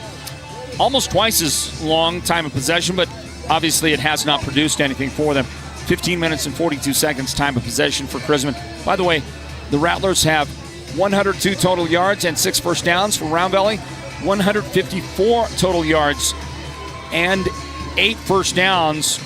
And so kind of obvious that they've scored with the football in other ways, not with the offense. They have a special teams touchdown on a fumble recovery on a bad snap on one of the Crismon punts, and they have an interception return for a touchdown, the pick 6 that they scored on to go with the 3 offensive touchdowns that Round Valley has put up tonight in this one. So the Elks, again, 154 yards of offense and 8 first downs. Their offenses run 18 total plays. Wow. That is it. 18 total plays run by Round Valley's offense, averaging 8.6 yards per gain on offense, 78 yards rushing, 76 yards passing. Absolute balance for them. By the way, the team has completed all 4 of the pass attempts in this one that they have tried, averaging 19 yards per pass play in the game. Well done by Round Valley. They have not been penalized in the game. No penalties according to the stat sheet. for Round Valley so far. Remember that they had the offset. They had a penalty, yes, that was offset at least one time in the game.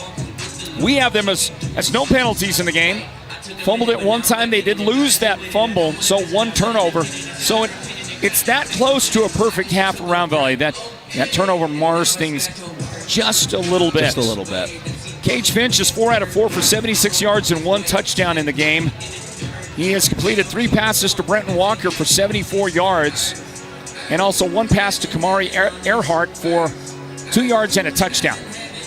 Running the football, Brody Crick leads the rushing attack, 5 carries for 39 yards. That's an average of 7.8 yards per carry. Jackson Crick, 5 carries for 27 yards. Quarterback Cage Finch, 3 carries for 10 yards and 2 touchdowns for him. Jeffrey Cochran has carried the ball 1 time for 2 yards in the game. For Round Valley, only 18 offensive plays, but boy, I tell you, they have made the most of those. Absolute efficiency. That's kind of the word I think that perfectly describes this first half, is everything was efficient. Everything worked as it should. Offensively, I mean, if you can run 18 plays, and granted it wasn't all on their offense, but you run 18 plays and you go into halftime with 35 points. I mean, as a coach, as the offensive coordinator, how do you call a better game than that? And your defensive coordinator, you're happy because you're holding them, you're getting great field position for your offense on the other side of things. And so overall, as a coaching staff, you're walking out of this game saying everybody did great. From your players to your coaching staff, decisions being made, everyone did great. Take a look at Crismon from that first half, and 102 yards of total offense for the Rattlers. 6 first downs for the team. They ran almost twice as many offensive plays as did Round Valley. In fact, that's kind of why they have twice as much time in total time of possession. But they ran 34 plays, averaging 3 yards per offensive play, 56 yards rushing, 46 yards passing for the team. They were sacked 1 time in the first half, but intercepted twice, and they also lost 2 fumbles. So 4 total turnovers in the first half by Crismon. Round Valley has made the most of those. The Rattlers were penalized 5 times for 19.5 yards. Wow.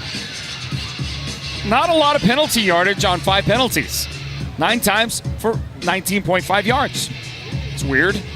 But those penalties did come at very inopportune times, very crucial moments where they really hurt more than maybe a first down, false start. They typically would come on 3rd down when they're in short yardage situation. They did. Braxton Thill was 7 of 17 for 46 yards, 2 interceptions. Leading receiver for him, Cameron Pope, 3 catches, 25 yards. Asher Vance caught the other 4 passes for 21 yards. And Walker Higbee on 11 carries leads the team in rushing with 46 yards. Joshua Marquez, 1 carry for 5 yards. Asher Vance, 1 carry for 3 yards. Braxton Thill, 3 rushes for 2 yards.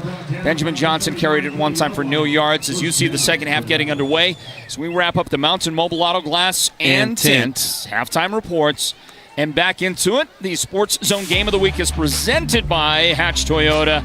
And you see it there, number 3 Round Valley hosting number 6 Crismon here in the 3A state quarterfinals, and it's been all Round Valley so far, a 35-0 lead as we start the 3rd quarter, and Crismon takes over with the football to start this half at their 39-yard line. Welcome in Floyd Simmons here along with Trey Snyder, and the first carry of the second half is going to belong to Walker Higbee, and he will get knocked down after a yard gain at the 40-yard line. You see among the guys there on the tackle right in the middle of your screen, Peyton Tucker helps make that stop, and it's 2nd down and 9.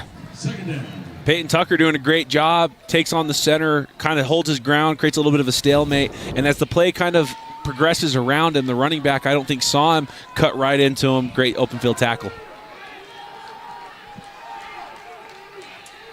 So it is 2nd down and 9. Fake it to Higbee, throw the slant, pass is caught, and that'll be good for a 1st down and more. Gain on the play of 13 yards completed over the middle, and Asher Vance hauls it in. So far, it looks like Round Valley is going to play a little bit of a cushion, a shell defense here, try to keep everything in front of them. Pretty smart when you're up 35 points here in the second half. but that's going to open up a lot of passing windows for this Crismon defense. And so as a defense, you want to try to fly up and knock those balls out as quickly as you can. Round Valley's also got the luxury of they can kind of overplay some things and try to make some plays that could potentially, a little risk reward as you watch Higbee get spun forward for 12 yards and a Crismon first down. Good hard run. They had that slant the previous play and then that big 12-yard run. This is what you like to see if you're a Crismon fan here to start the second half. Just getting good yardage, nothing going negative so far. That's the kind of play you're going to need. They're going to split Pope out to the right. Vance is split left for the Rattlers. And Braxton Thill will shovel that little short pass to the motion man coming across, who then gets hit pretty hard. Brenton Walker. And then Walker gets pushed on. I can't fault the offensive lineman giving a little bit of help to his guy. He is going to draw the unsportsmanlike foul on that. And I believe that was Joshua Marquez coming across who caught the pass. And that is a forward pass. Good for no yards, no gain on the play, and then you get the unsportsmanlike. All right, going to wave it off. Here's Marquez. And he turns up. He actually gained a yard. They're not going to spot that, though. They're not going to give him the yard. Did we hold the replay long enough to see the extracurricular afterward? I don't know that we did. Marquez driven back there. It ends up being a pass for no gain. Second down at 10. Fake it that time. Phil is going to follow those guys around the right side, and Braxton has some forward yardage. Gain on the play of 2 on the play. Third down and 8 coming up. A pretty good decision there from Braxton Phil as they kind of ran the sweep here, and I think they were trying to kind of get like a flood action coming to the right side, and he just decided, you know what, I'm just going to take it and run behind my sweep man as he's going to be lead blocking anyways, and picked up 2 yards. I got kind of one of the indicators of why we're at 35-0. I watched one of the offensive linemen trailing the play. Instead of looking for somebody, he became a spectator. Yep. That's something that I know that Coach Hare is going to be thinking about looking at. They're going to have to work some of those things out. You got to be playing, even when you're trailing, even when you're off the ball. You've got to be out there trying to make a play, get a hat on a hat, and do something. Here's a throw over the middle. That one is intercepted. And it's Jeffrey Cochran.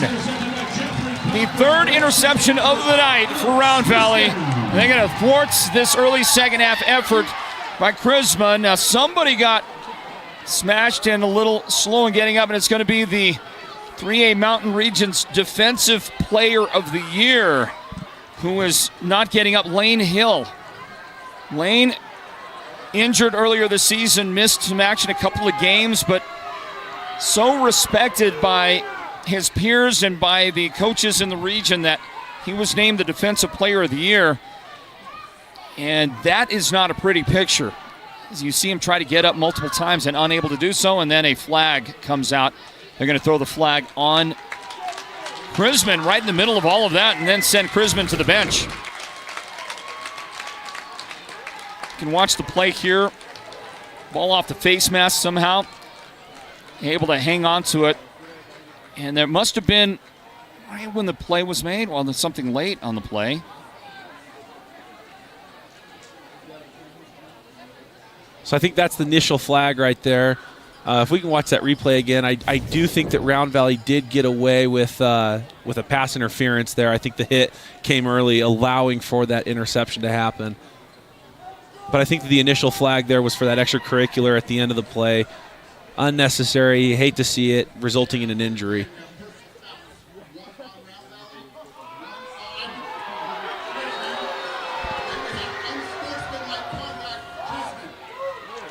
So you had personal fouls on both teams, and then the unsportsmanlike call on Crismon, which came, you saw the official throw it well after the play.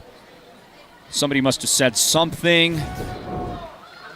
The official didn't like. We're not going to have a look at that, but we do get to see again the interception by Cochran, and then Lane Hill right here.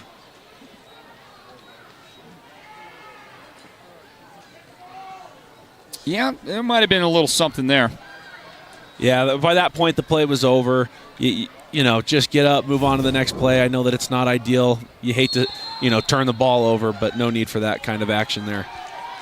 So Round Valley, after the mark-off on the penalty, has the ball at the 46, their own 46-yard line. They'll give it to Brody Crick, and he is following those dudes. He breaks a tackle or two, and how about a 13-yard gain for Brody Crick? And a little something late after the play has Brody a little upset. Yeah, it appears the Crismon defense is not getting up after the tackle. They're very content to just kind of lay there and not allow Brody Crick to get up. So far, I don't think anything from this play was inherently a flag worthy, but they want to be careful right here. Oh, there was a little bit of a foot right there. You just got to clean that up. Yeah, and we've got a flag here.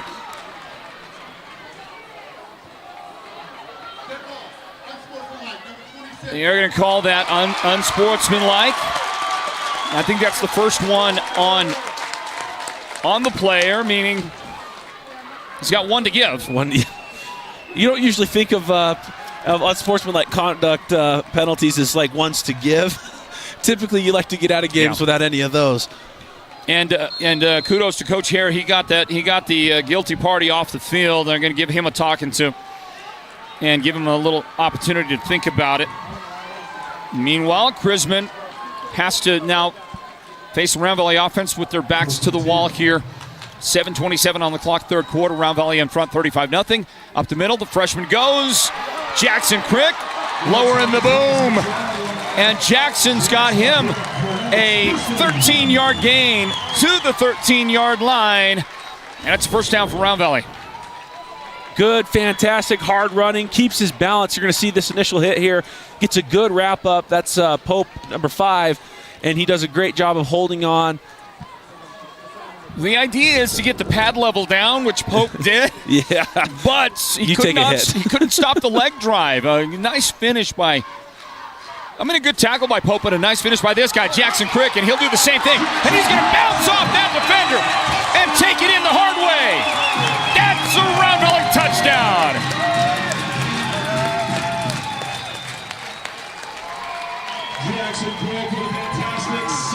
Round Valley, they have something very special here with that kid, number 7, Jackson Crick. He is going to be a very special player over the next 3 years for this team. He is a fantastic athlete. Little message to the rest of 3A football in Arizona. Because I know a lot of people are going to be watching this game at some point. Want to see what this Round Valley team is all about. Meet Jackson Crick. He's going to give you nightmares and fits for the next 3 seasons, as you said, Trey Schneider. Watch him again on this 13-yard Round Valley touchdown run. Cam Scadaboo, that's Cam Scadaboo-esque, just puts his shoulder right in the chest. Absolutely. And we'll grab a timeout with Round Valley in front by 42. The Sports Zone Game of the Week presented by Hatch Toyota. You don't have to drive hours for top-notch health care. We've got it right here at White Mountain Regional Medical Center's Rural Health Clinic in Springerville. Heart skipping a beat? Our cardiologists have you covered. Achy feet? Our podiatry team's a step ahead. From pulmonology to orthopedics and mental and behavioral health, we treat you, not just the chart. White Mountain Regional Medical Center, empowering a healthier community. Mountain Mobile Auto Glass and Tint is giving you a chance to win premium tickets to the National Finals Rodeo in Las Vegas. Win 2 tickets, a stay at the MGM Grand, and $1,000 cash. Every customer gets an entry. Insured customers get 2 dinners at Los Corrales and 2 movie tickets. Call Mountain Mobile Auto Glass and Tint, and you could be headed to the National Finals Rodeo. 5365972. Mountain Mobile Auto Glass, cash back to you. Woohoo! Round Valley's pooch kick is brought in by Benjamin Johnson, and he is immediately hit by Kamari Earhart. So good coverage by Round Valley on special teams. Give Crismon credit. We saw that exact kick work for essentially two onside kick recoveries against St. John's by this Round Valley team. Yeah. Crismon would not let that happen on this play. And the Rattlers take over at their own 33-yard line here with 5 minutes and 55 seconds remaining in the third quarter and a running clock here in this half. So the game is going to accelerate. Yeah, that's going to make this second half go quick. Snap it, give it, right side. Walker Higbee chased by that entire Round Valley defense. And I think half the rest of the town getting involved. I mean, everybody had a chance to get there, and the guy with the tackle on the edge, Trenton Trickey right in the middle of your screen, number 4 there, chasing him down, and Higbee actually ends up losing a yard on the play. Fantastic swarm defense right there. That's one of those things that might be a little bit frustrating as a running back when you run what feels like 25 yards to get no gain. Second down and 11. 5 minutes remaining here in the third quarter. 3-man front for the Elks. Straight up the middle. Higbee is going to get wrapped up, knocked down. Got a number of those guys for Round Valley that responded, and among them was Brody Calapola on the tackle. No gain. And I believe that was number 24, Wrigley Collette, running the ball right here. Okay. I agree. Rigby getting into the game, getting an opportunity. And third down and 11. Well, the slant pattern. That's what's been working for him. The slant has been working for this offense. You got guys running crossing routes. How about go deep into double coverage? It's intercepted. It's a marker down, and I think that's going to be pass interference on the defense. Round Valley will go ahead and run the exercise and down the football. And I don't think this interception by Eli Pena is going to count.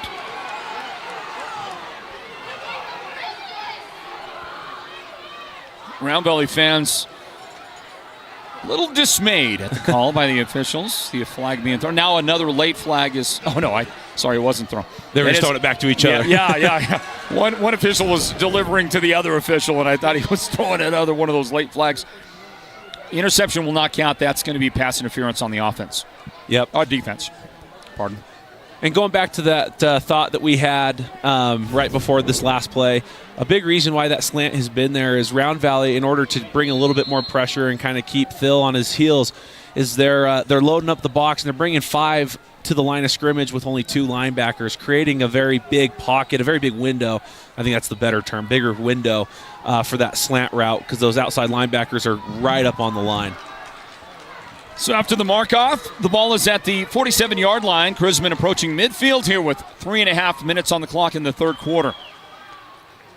Motion, but give it. And you're going to have to help me there after maybe a 2-yard gain. There's another marker down. This one thrown by the umpire, and I think we're going to get a face mask on the defense. So it'll be a 2-yard pickup on the play and then add something to it. Wrigley Collette getting some action here in the third quarter. It's a good catch on that face mask. 2 yards plus on this one. Yep, right there. Face mask came late in the play.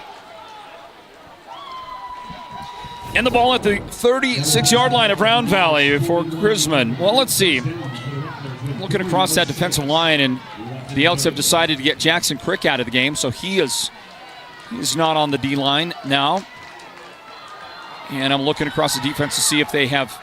Round Valley has started to bring some other guys in. Cash Hamlin, sophomore, playing safety. Here's a slant. It's tipped and incomplete. Looks like they've also got Rome Jeans, number 14, in on the corner. Remember that this is Round Valley, 425 students. They don't have a lot of guys on the bench. But the guys on the bench are certainly going to get to see some action here with this big lead, 42-0. Which is certainly exciting if you're one of those guys that doesn't get as many minutes. You get to go get some playoff time, and that's a whole new feeling, and that's fun. Titan Myers is in the game. Fake it, throw it, right side. And that'll be stopped, I think, shy of the first down by about a yard. It will be. It's a 9-yard gain on the pass and catch for Crismon. Good quick pass, a little bit of almost a 3 or 5 yard hitch right there. Hits it quick. You would have liked to have seen this if you're Crismon earlier in the game. It's a little late to try to create a lot of this movement now. Cameron Pope, the guy that brought that in. 3rd down and a yard. Braxton Thill, the quarterback. And with him in the backfield is Wrigley Collette, who will get the ball, and he will slash into that Round Valley defense for the first down. He'll mark him at the 24-yard line. 3-yard gain, and move the chains for the Rattlers offense. We've got another freshman coming in, number 21, Trace Brown, going to replace Kason Finch over there on the far side corner. If you have any scoring updates, yes, and maybe you could remind us from what those halftime scores were earlier following this first down play for the Rattlers here at the 24-yard line of Round Valley. And a nice bit of form tackling out there. 24 tackling 24. Wrigley Collette carrying the football, and the defender making the stop, Kamari Earhart. That is good for 2 yards. 2nd down and 8.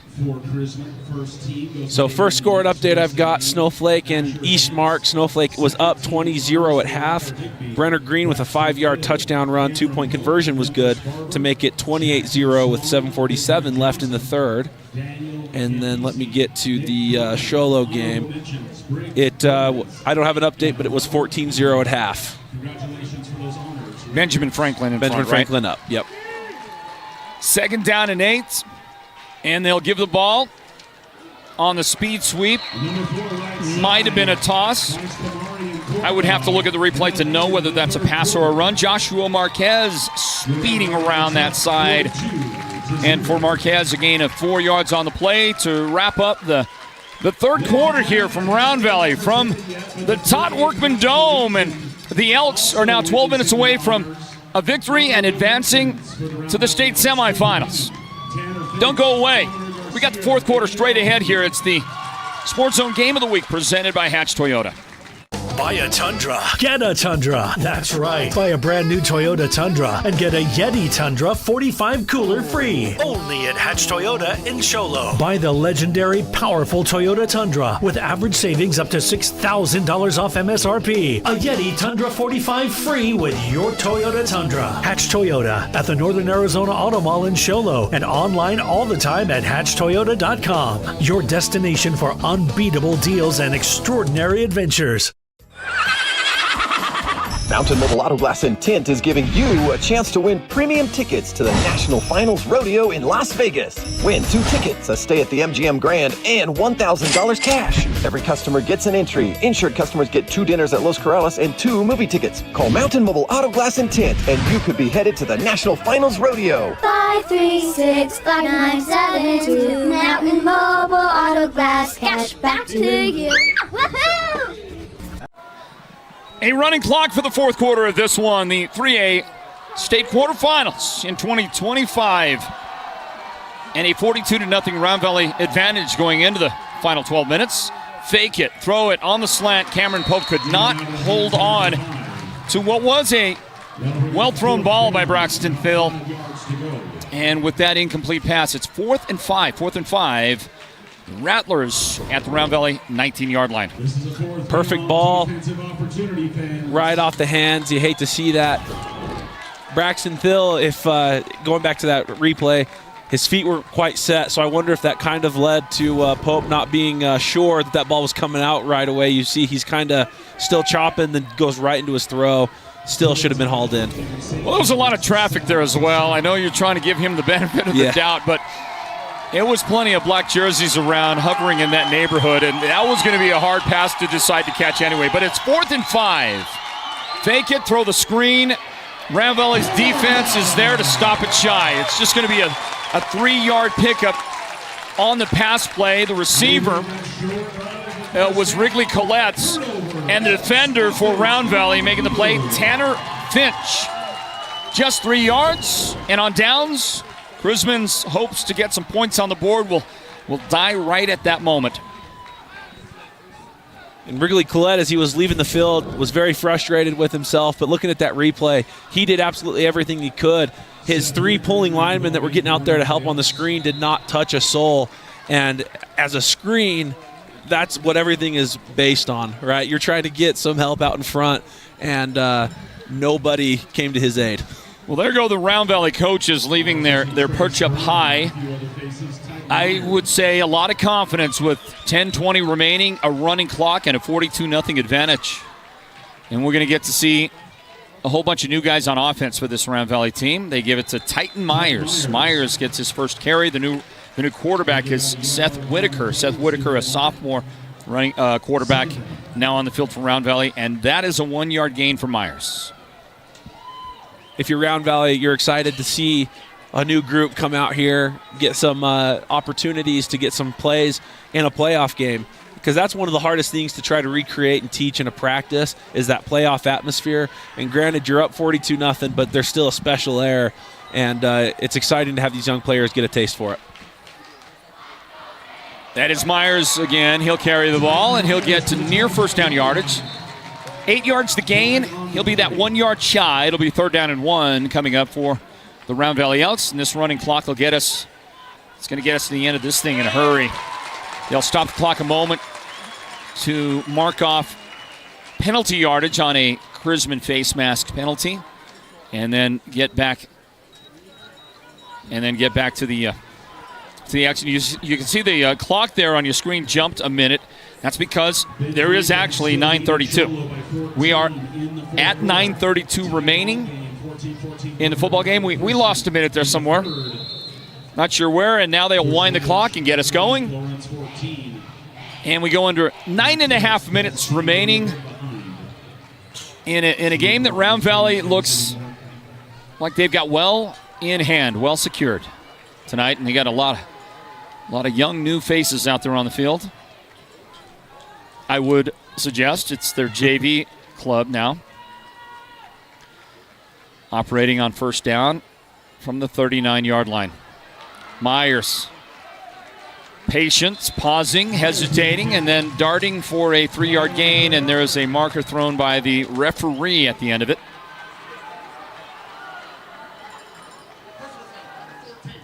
Crismon's having a real issue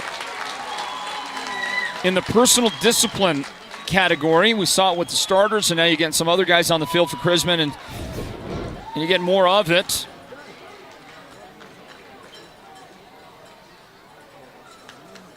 It is one of those things. It's hard. You know, you're getting blown out in a playoff game for a lot of these guys. It'll be the last game they play in, but it's not worth, the potential injury, and, it just doesn't look good as a team to have so many of these. 15 yards, the penalty now from the 42-yard line of Crismon. Long snap count, Titan Myers, but there was motion and a false start on the offense. So that'll go back 5 yards. The new quarterback is Seth Whitaker. So we can start talking about the Sports Zone's player of the game and who that would be at the end of regulation here in just a few moments. And this 8 minutes and 10 seconds-ish that's remaining here in the fourth quarter is going to go by fast. So, guys, start putting it together on who you think deserves the recognition. The Sports Zone player of the game will be presented at the end of regulation by White Mountain Regional Medical Center.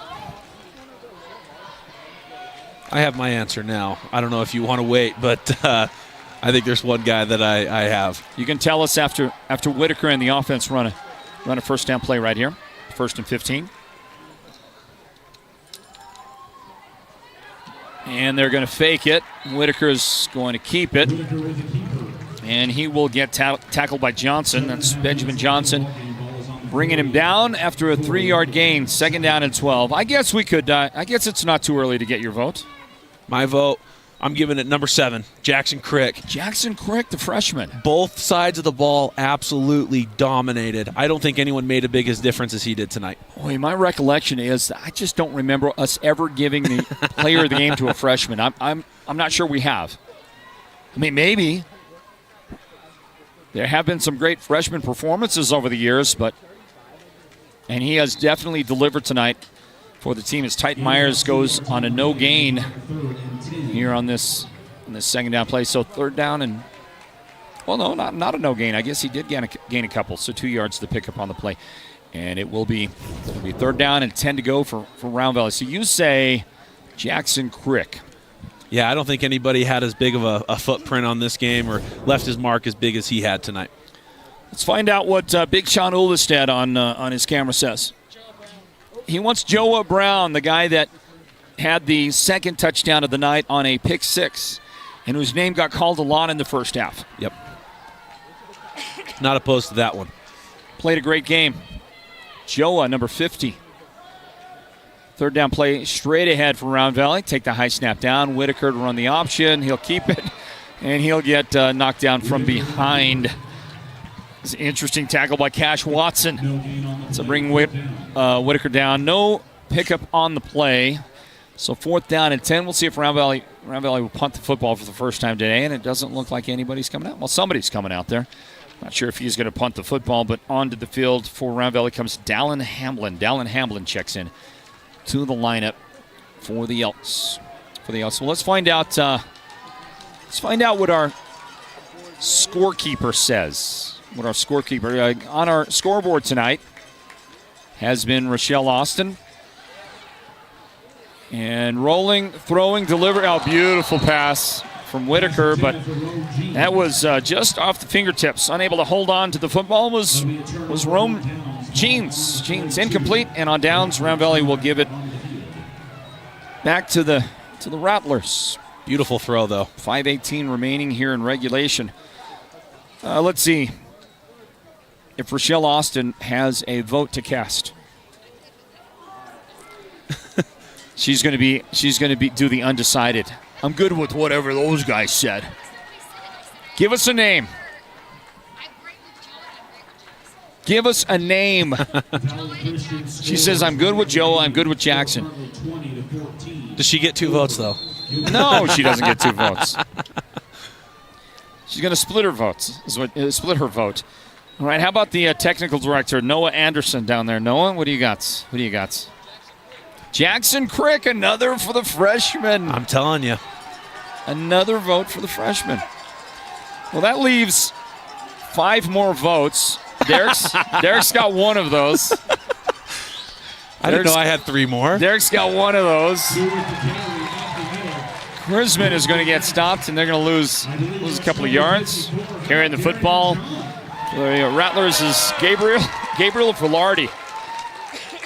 Gabriel Velarde will carry the football. I think that was Gabriel who got a chance to run the football and then say no gain on the play.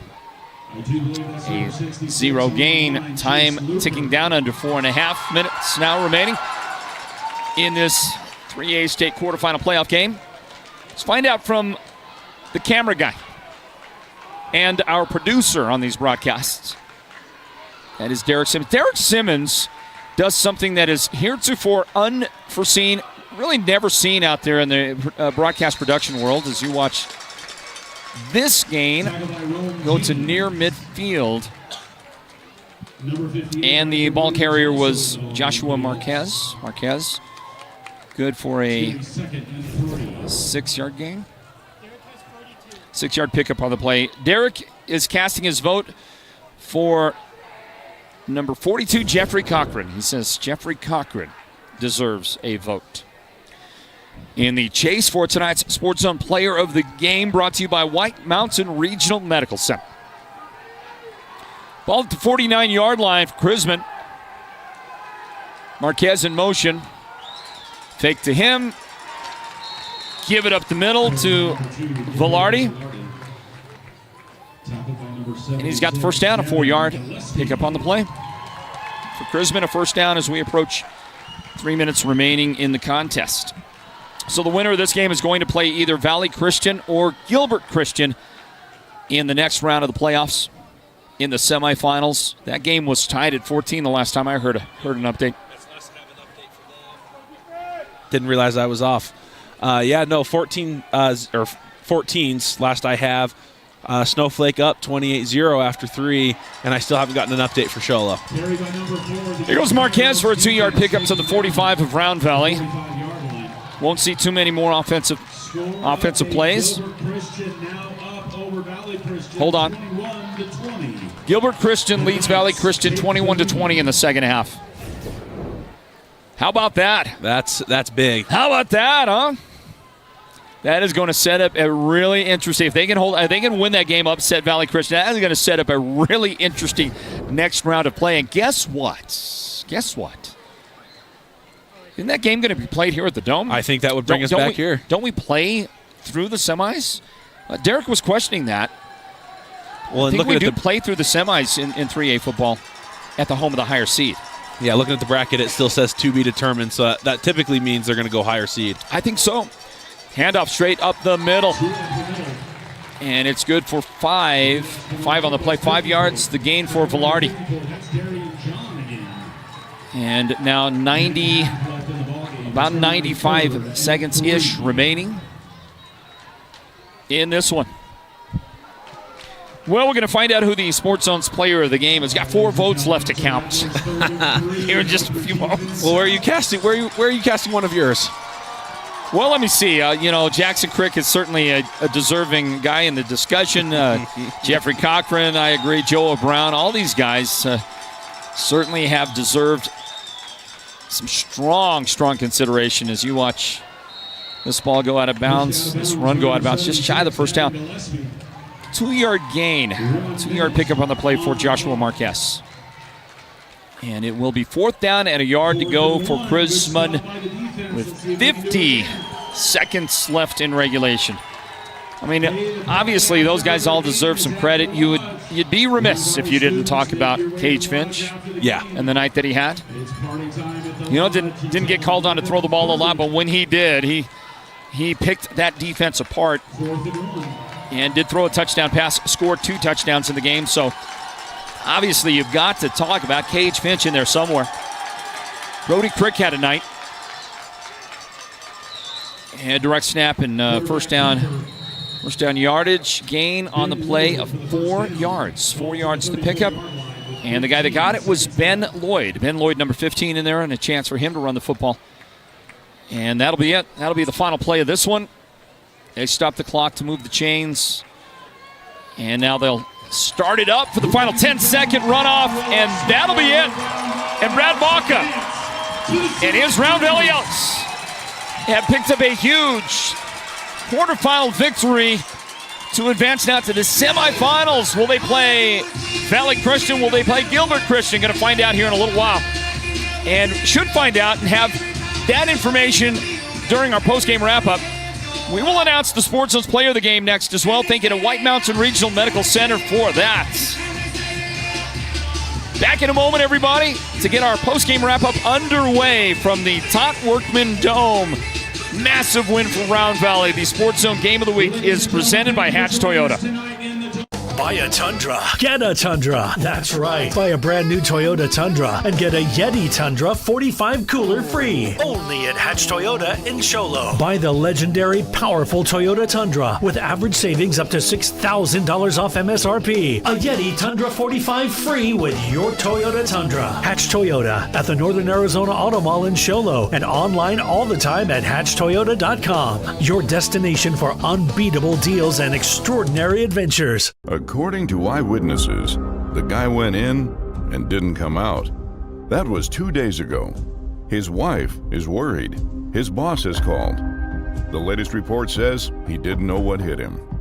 A Lazy Boy recliner called his name, and that was that.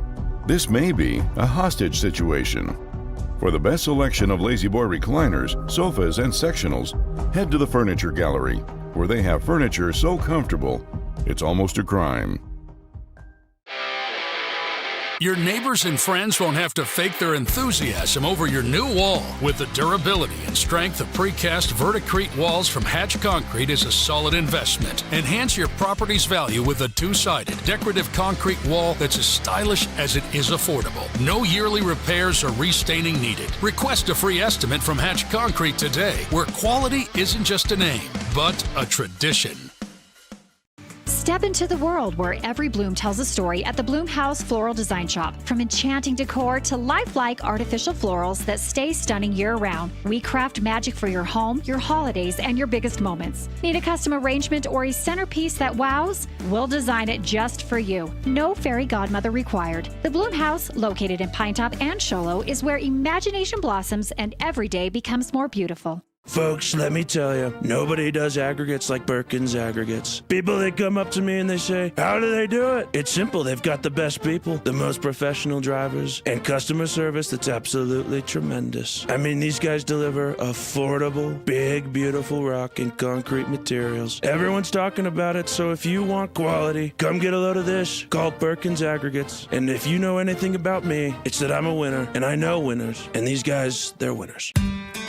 At the Furniture Gallery, we just don't sell lazy boy recliners, sofas, and sectionals.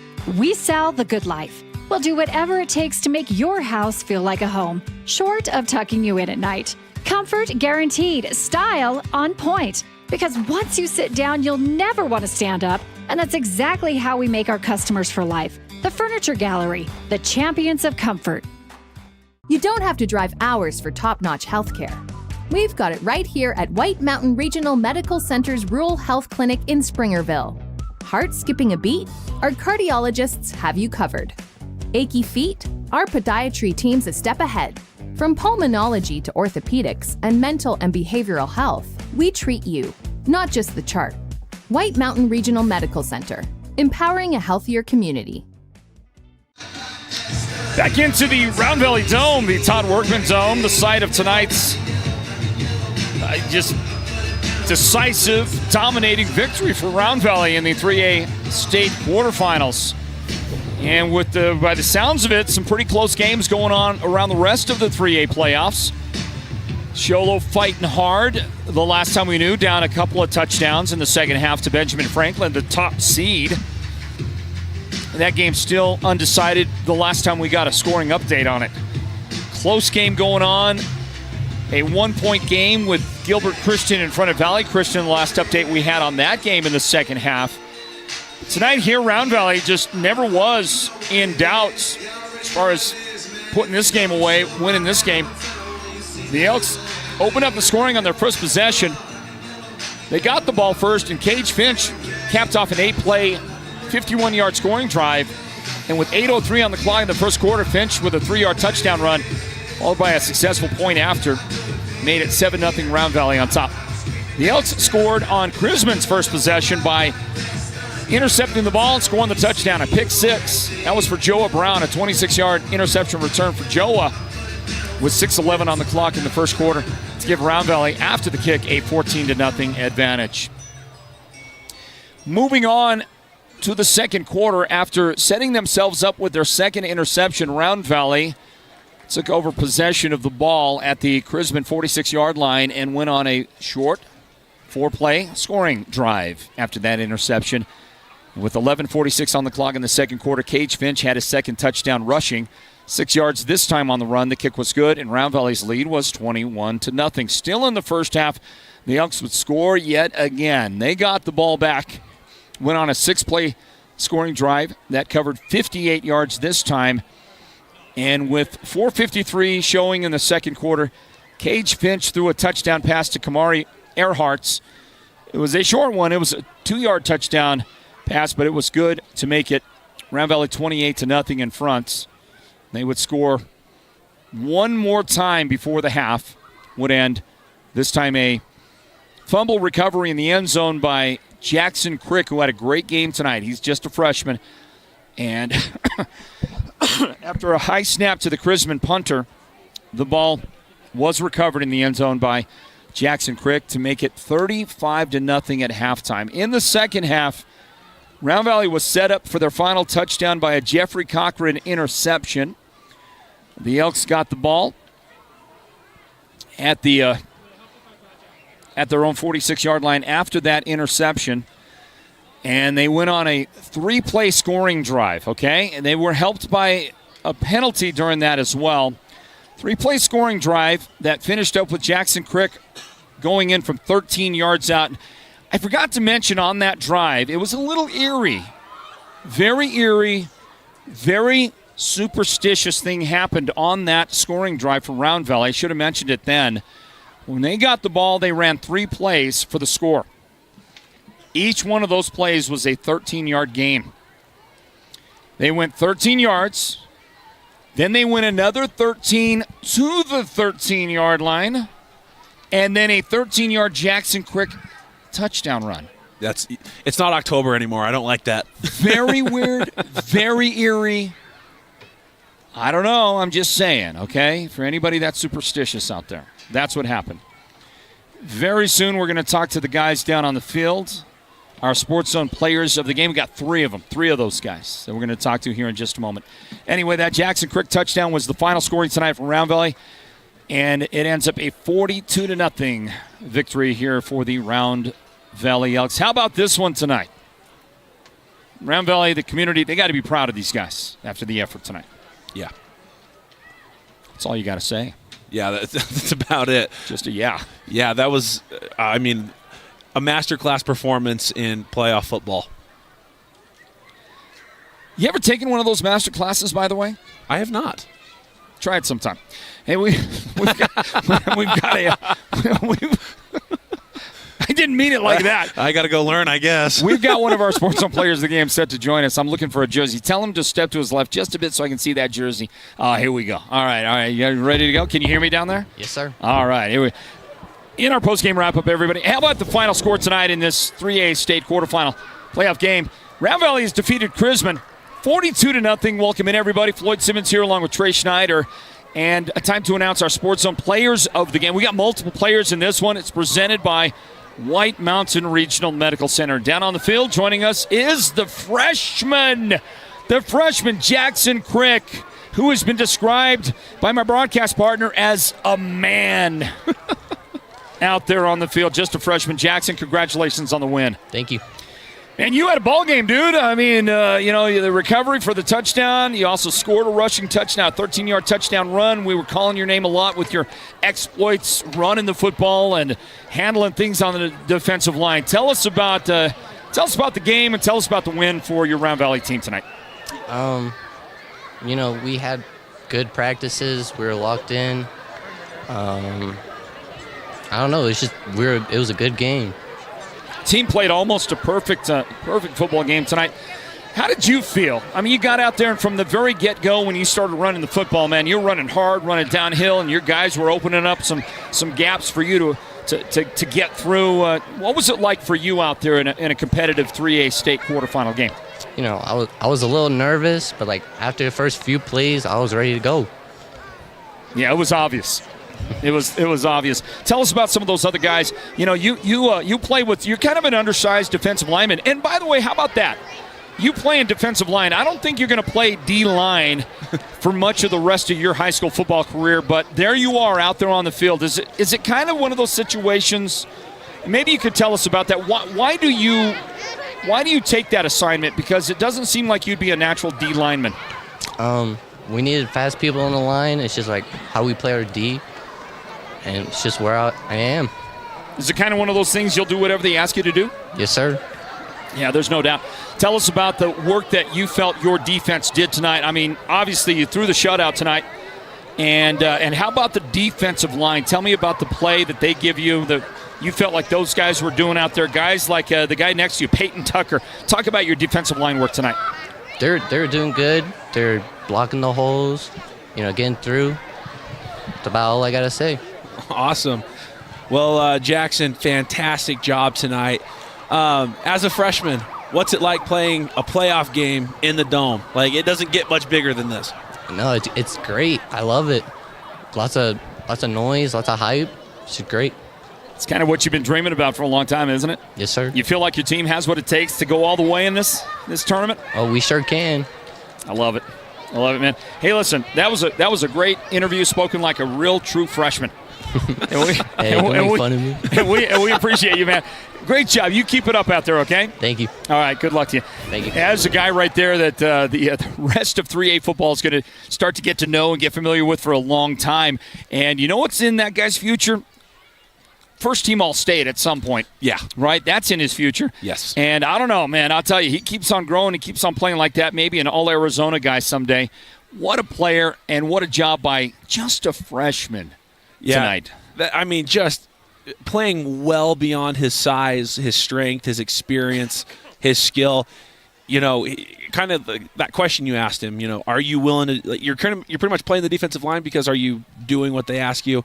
And that's the kind of mentality that he has adopted, and it has turned him into just a fantastic player that very well could be a legacy player here at Round Valley in a history full of great players. It's just strange what they do with Round Valley, isn't it? It's strange how they work guys in, move guys around, play them in positions that you don't see the kinds of, complementary position playing by individuals on many other teams. Just don't see it. And obviously some of it is need-based, like he talked about. Yep. Their defense, they like, smaller, fast guys on that defensive line. But I'll also bet you that if they had a physical 250-pound defensive lineman they could put there in his spot, he'd be probably playing linebacker, maybe even safety. I don't know. Yeah, no, he definitely has the athleticism. He would be a very, very scary safety. That's the kind of guy that he would affect a coaching staff in a way of you don't call many passes over the middle playing safety, because he would absolutely tear the head off of anybody coming across the middle. Yeah, you're gonna be seeing him a lot in the next 3 years. So get used to number 7 Jackson Crick. And what a night that young man had. A couple of touchdowns scored, one on special teams, one run in the football. And we have more of our post-game interviews with our players of the game coming up here in just a moment. Let's look at Round Valley's offensive stats in the game. 210 yards of total offense, 11 first downs, 15 minutes and 3 seconds time of possession for the team that only ran a total of 28 offensive plays. Only 10 offensive plays in the second half of the Round Valley Elks offense. Very efficient work done on that side of the ball tonight for the Elks. Yards rushing, 134 for the team, 76 yards passing. Did not throw the ball in the second half one time, but it was an incomplete pass. That's all you saw out there. Penalized 3 times for 35 yards, all coming after the intermission break.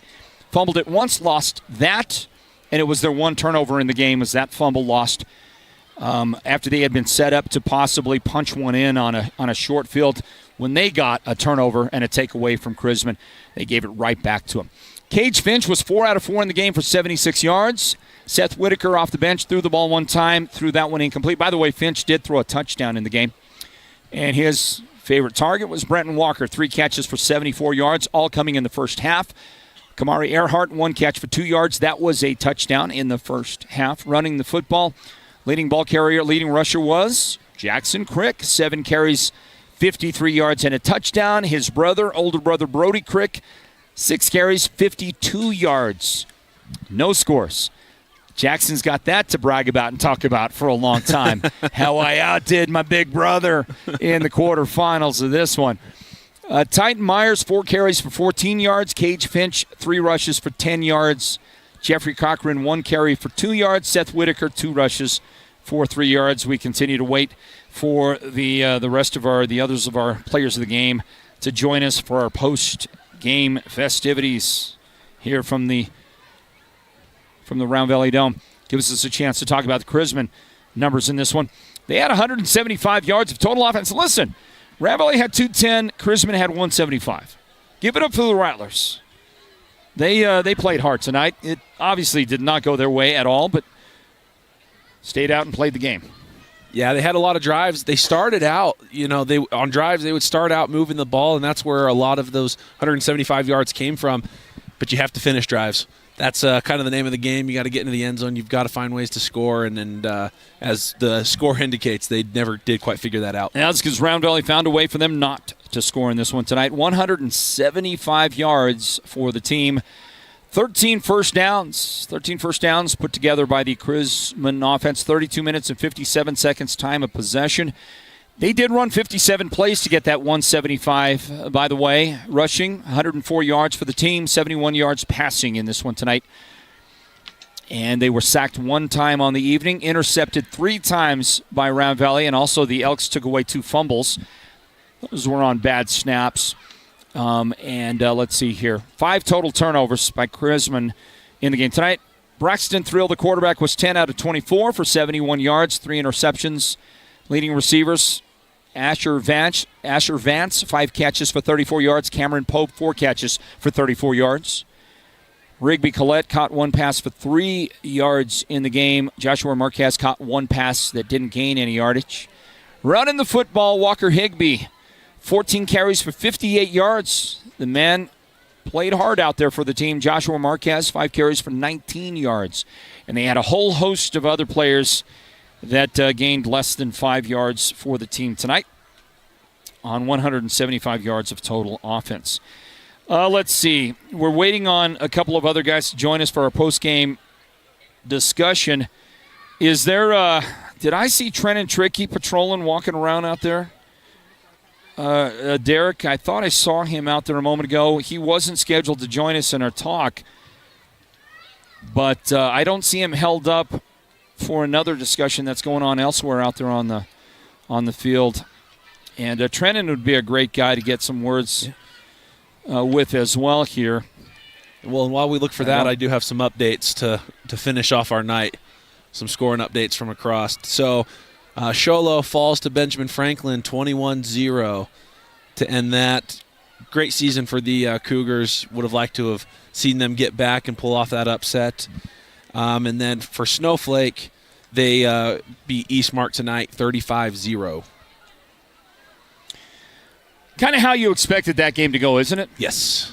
You know, Snowflake handled Eastmark. You know, Eastmark is a good football team, don't get me wrong, but Snowflake's victory is, kind of, I think if you would have drawn it up, if you would have put it on paper, you would have probably looked at something like 35-0. Hey, look at there's Trenton Trickey step into our microphone. We want to talk to this young man. We'll get a chance to talk to our players of the game here in a little bit, but I want to speak to this guy because he's wrapping up his senior season of playing high school football after 3 years in uniform with the Blue Ridge Yellow Jackets. Now playing over here where his dad is a coach, and Trenton Trickey is a great compliment to this Round Valley team. Finally getting some action after being limited with injury through most of the season. Hey, Trenton, how's it going, man? I'm doing good. How are you? Fantastic. Congratulations, you and the guys. What a win for you tonight. Yes, sir. It feels good. So you advanced to the semifinals. Yes, sir. What's that feeling like right now? It's surreal, We've worked my whole life for this, and I've waited for this opportunity, and it's finally here, Just got to seize the moment. Tell us about playing with this Round Valley team here as a senior and what it's like with that club out there, what the culture is like, and maybe some differences for you. But mostly, here you are integrated and playing with a team that is one of the best in the state. What's it been like for you?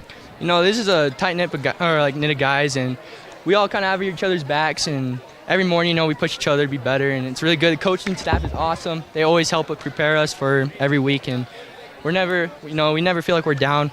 Just always keep going, Trenton, I've been getting a chance to watch you play now. This is the 4th season I've seen you play a lot of football, and you've always been one of my favorite players to watch. And to me, you've never really been all that emotional. When I watched you play for Blue Ridge, all you did was go out and make a lot of plays for the team, but I didn't see a lot of emotion.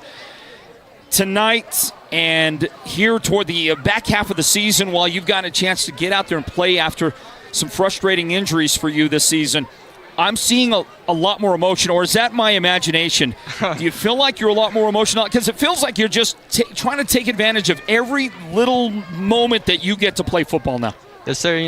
That injury was real frustrating, and it was hard kind of staying out that first half of the season. But now that we're back, I just got to take, like you said, take it all in and just trying to ball out with my guys, and just having the best time I can. Yeah, and you're going to get a chance next week. Do we know who the opponent is? No, I have not gotten an update for that. Valley Christian, Gilbert Christian playing each other tonight. We don't know who the winner is of that game, but they were really close, locked into a tight one in the second half. Regardless of who you guys see in the semifinals, do you feel like this team is ready to go? Yes, sir. Anyone. I think the coaching staff and I think as a team, we're ready for anyone. You having fun? Yes, sir. What's it like playing for your dad? I mean, he's one of the coaches out there. Tell us about that. It's awesome. That experience. It's great just being around him all the time, watching film with him and practice. He helps me a lot, so it's been nice. He's one of the all-time greats that we have seen play in the White Mountains, right? Obviously you didn't get to see him live, but have you seen video of him? Have you seen film of him playing back in the day? Oh, of course. Does he like brag about it? Does he like dragging you in there to show you some? Watch my highlights? No, he just tries to help me out all he can and just for the best for me, This coaching staff's pretty solid at Round Valley, aren't they? Yeah, I love them, and they're great. Just everyone here is awesome. They all do their best for us. Well, Trenton, there's a big future, I think, in football for you. I want to encourage you, and I know you have a passion for the game. You want to play at the next level. I've talked to your dad a lot, and I just encourage you. The opportunity is going to come your way out there, and can't wait to see what the future holds. Okay. Thank you. You got it. Trenton Trickey right there, one of these seniors on the Round Valley Football Club, and in a moment we'll get to talk to two of our Sports Zone players of the game. And step into the microphone, it looks like Jeffrey Cochran is going to join us now. He had a big interception that helped set up one of the Round Valley touchdowns in the second half. And all Jeffrey does is just complement that offense, that defense in a big way. Does a lot for them.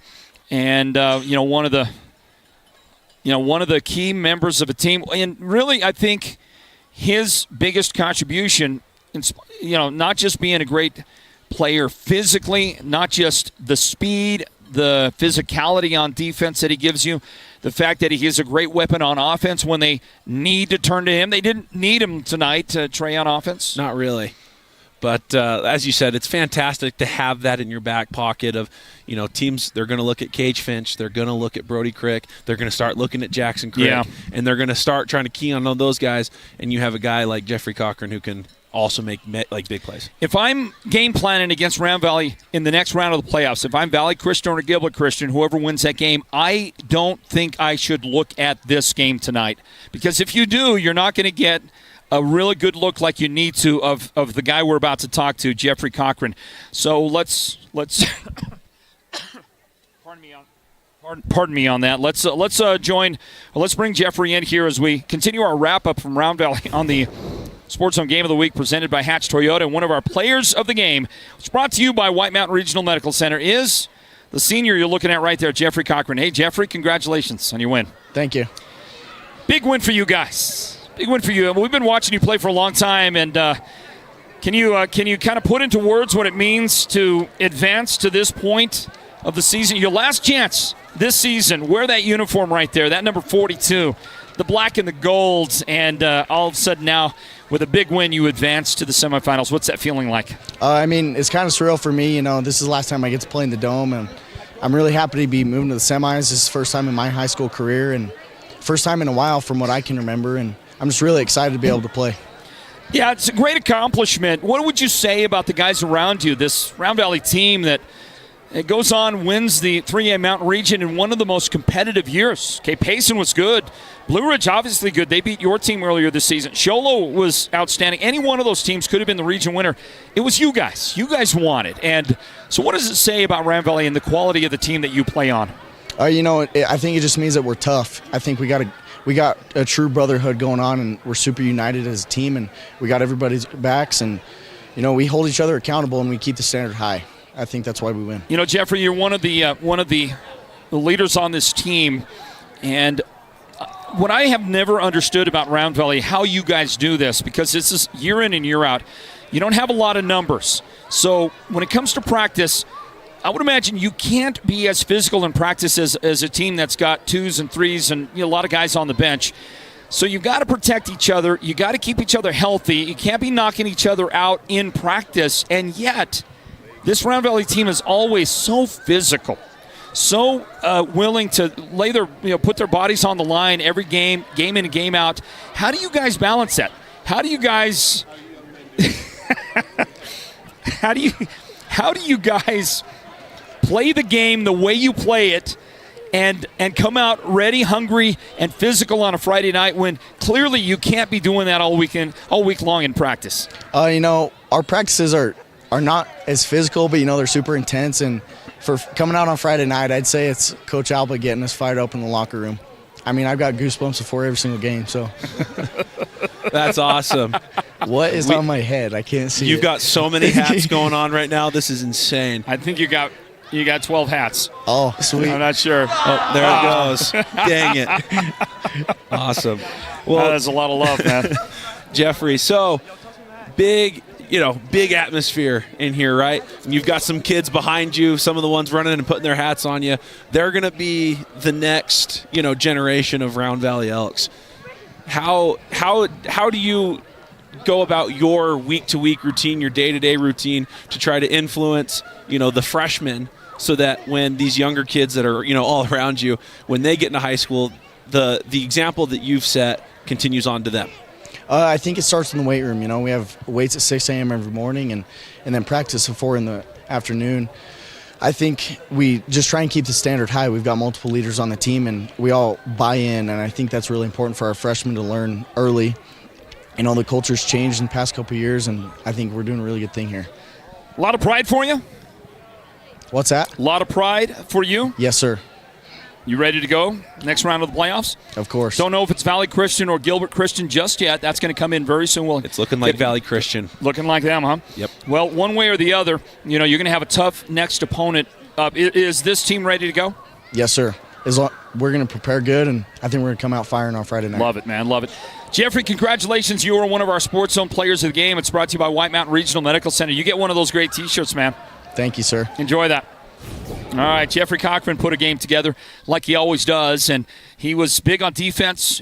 Got that interception that sets up a second-half touchdown that helps ice this game for the Round Valley Elks. They win 42-0 tonight in this big matchup at the Dome.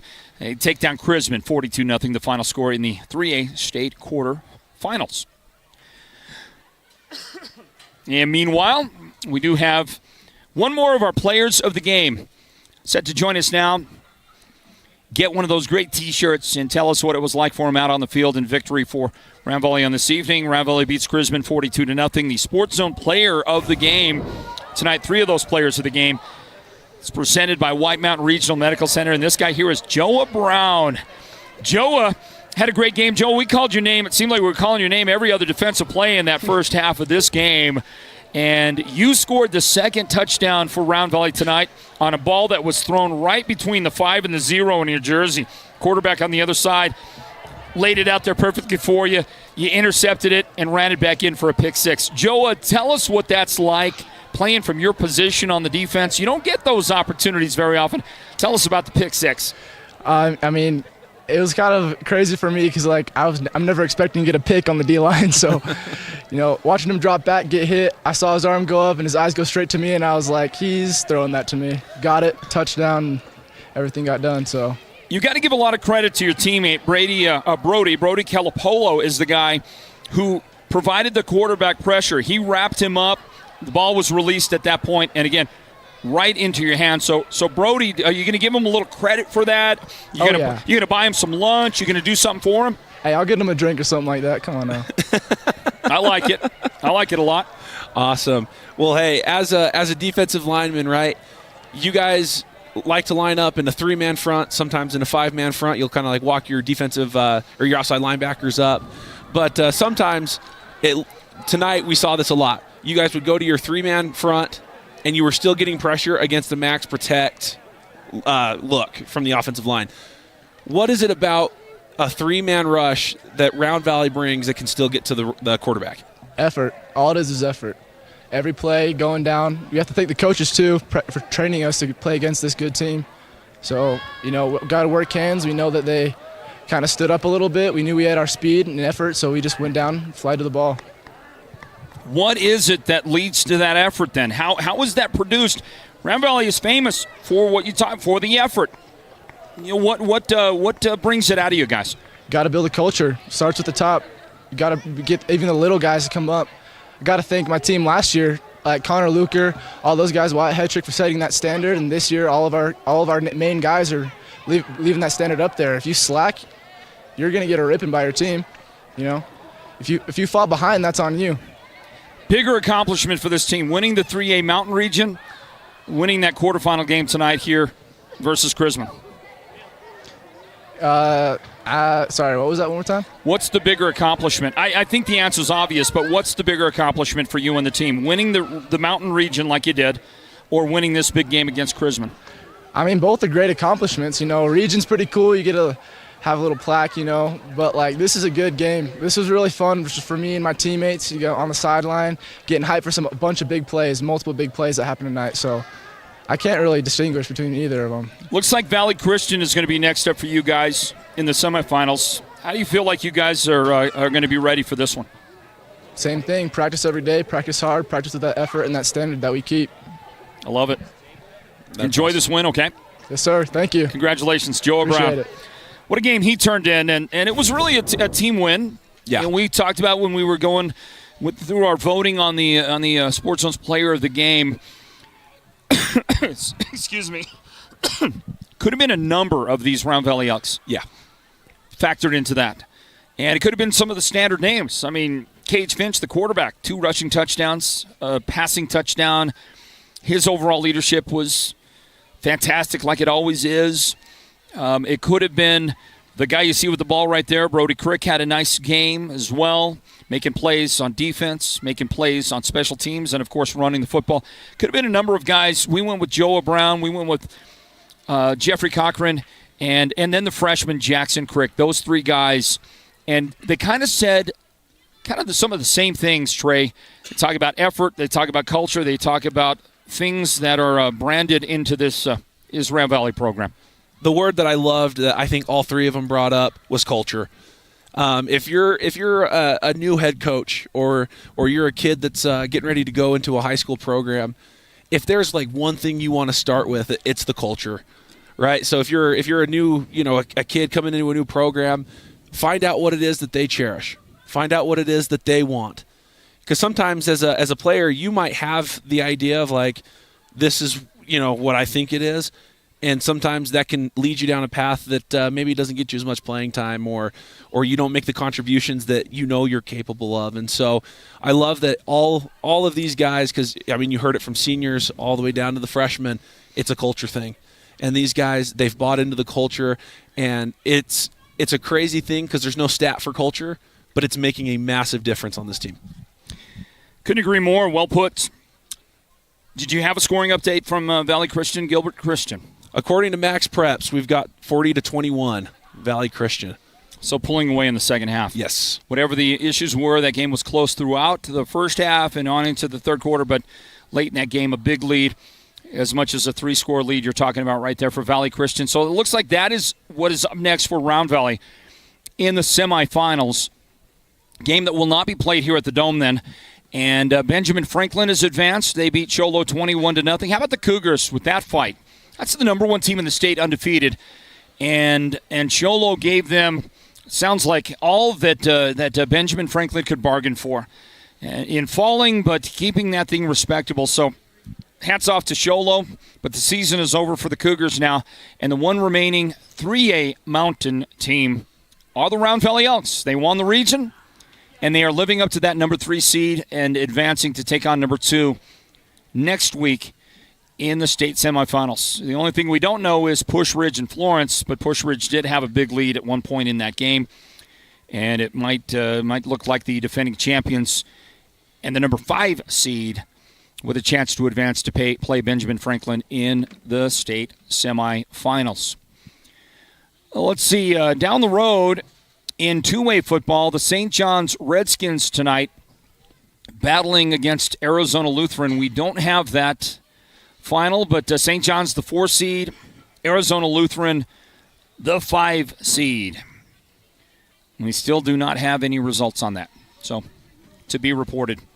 Push Ridge with a 51-38 lead over Florence, but at what point is that game? That's in the fourth quarter, right? Yeah, it doesn't have the time left, but that is the score that Max Preps has provided. 51-38. That game, a lot of fireworks. Yeah, a lot of fireworks. A lot of firepower going on right there. Listen, that Push Ridge program, I don't know what it is, but it's very rare that you ever count them as a potential state champion during the regular season. You never look at Push Ridge and say that's the team to beat.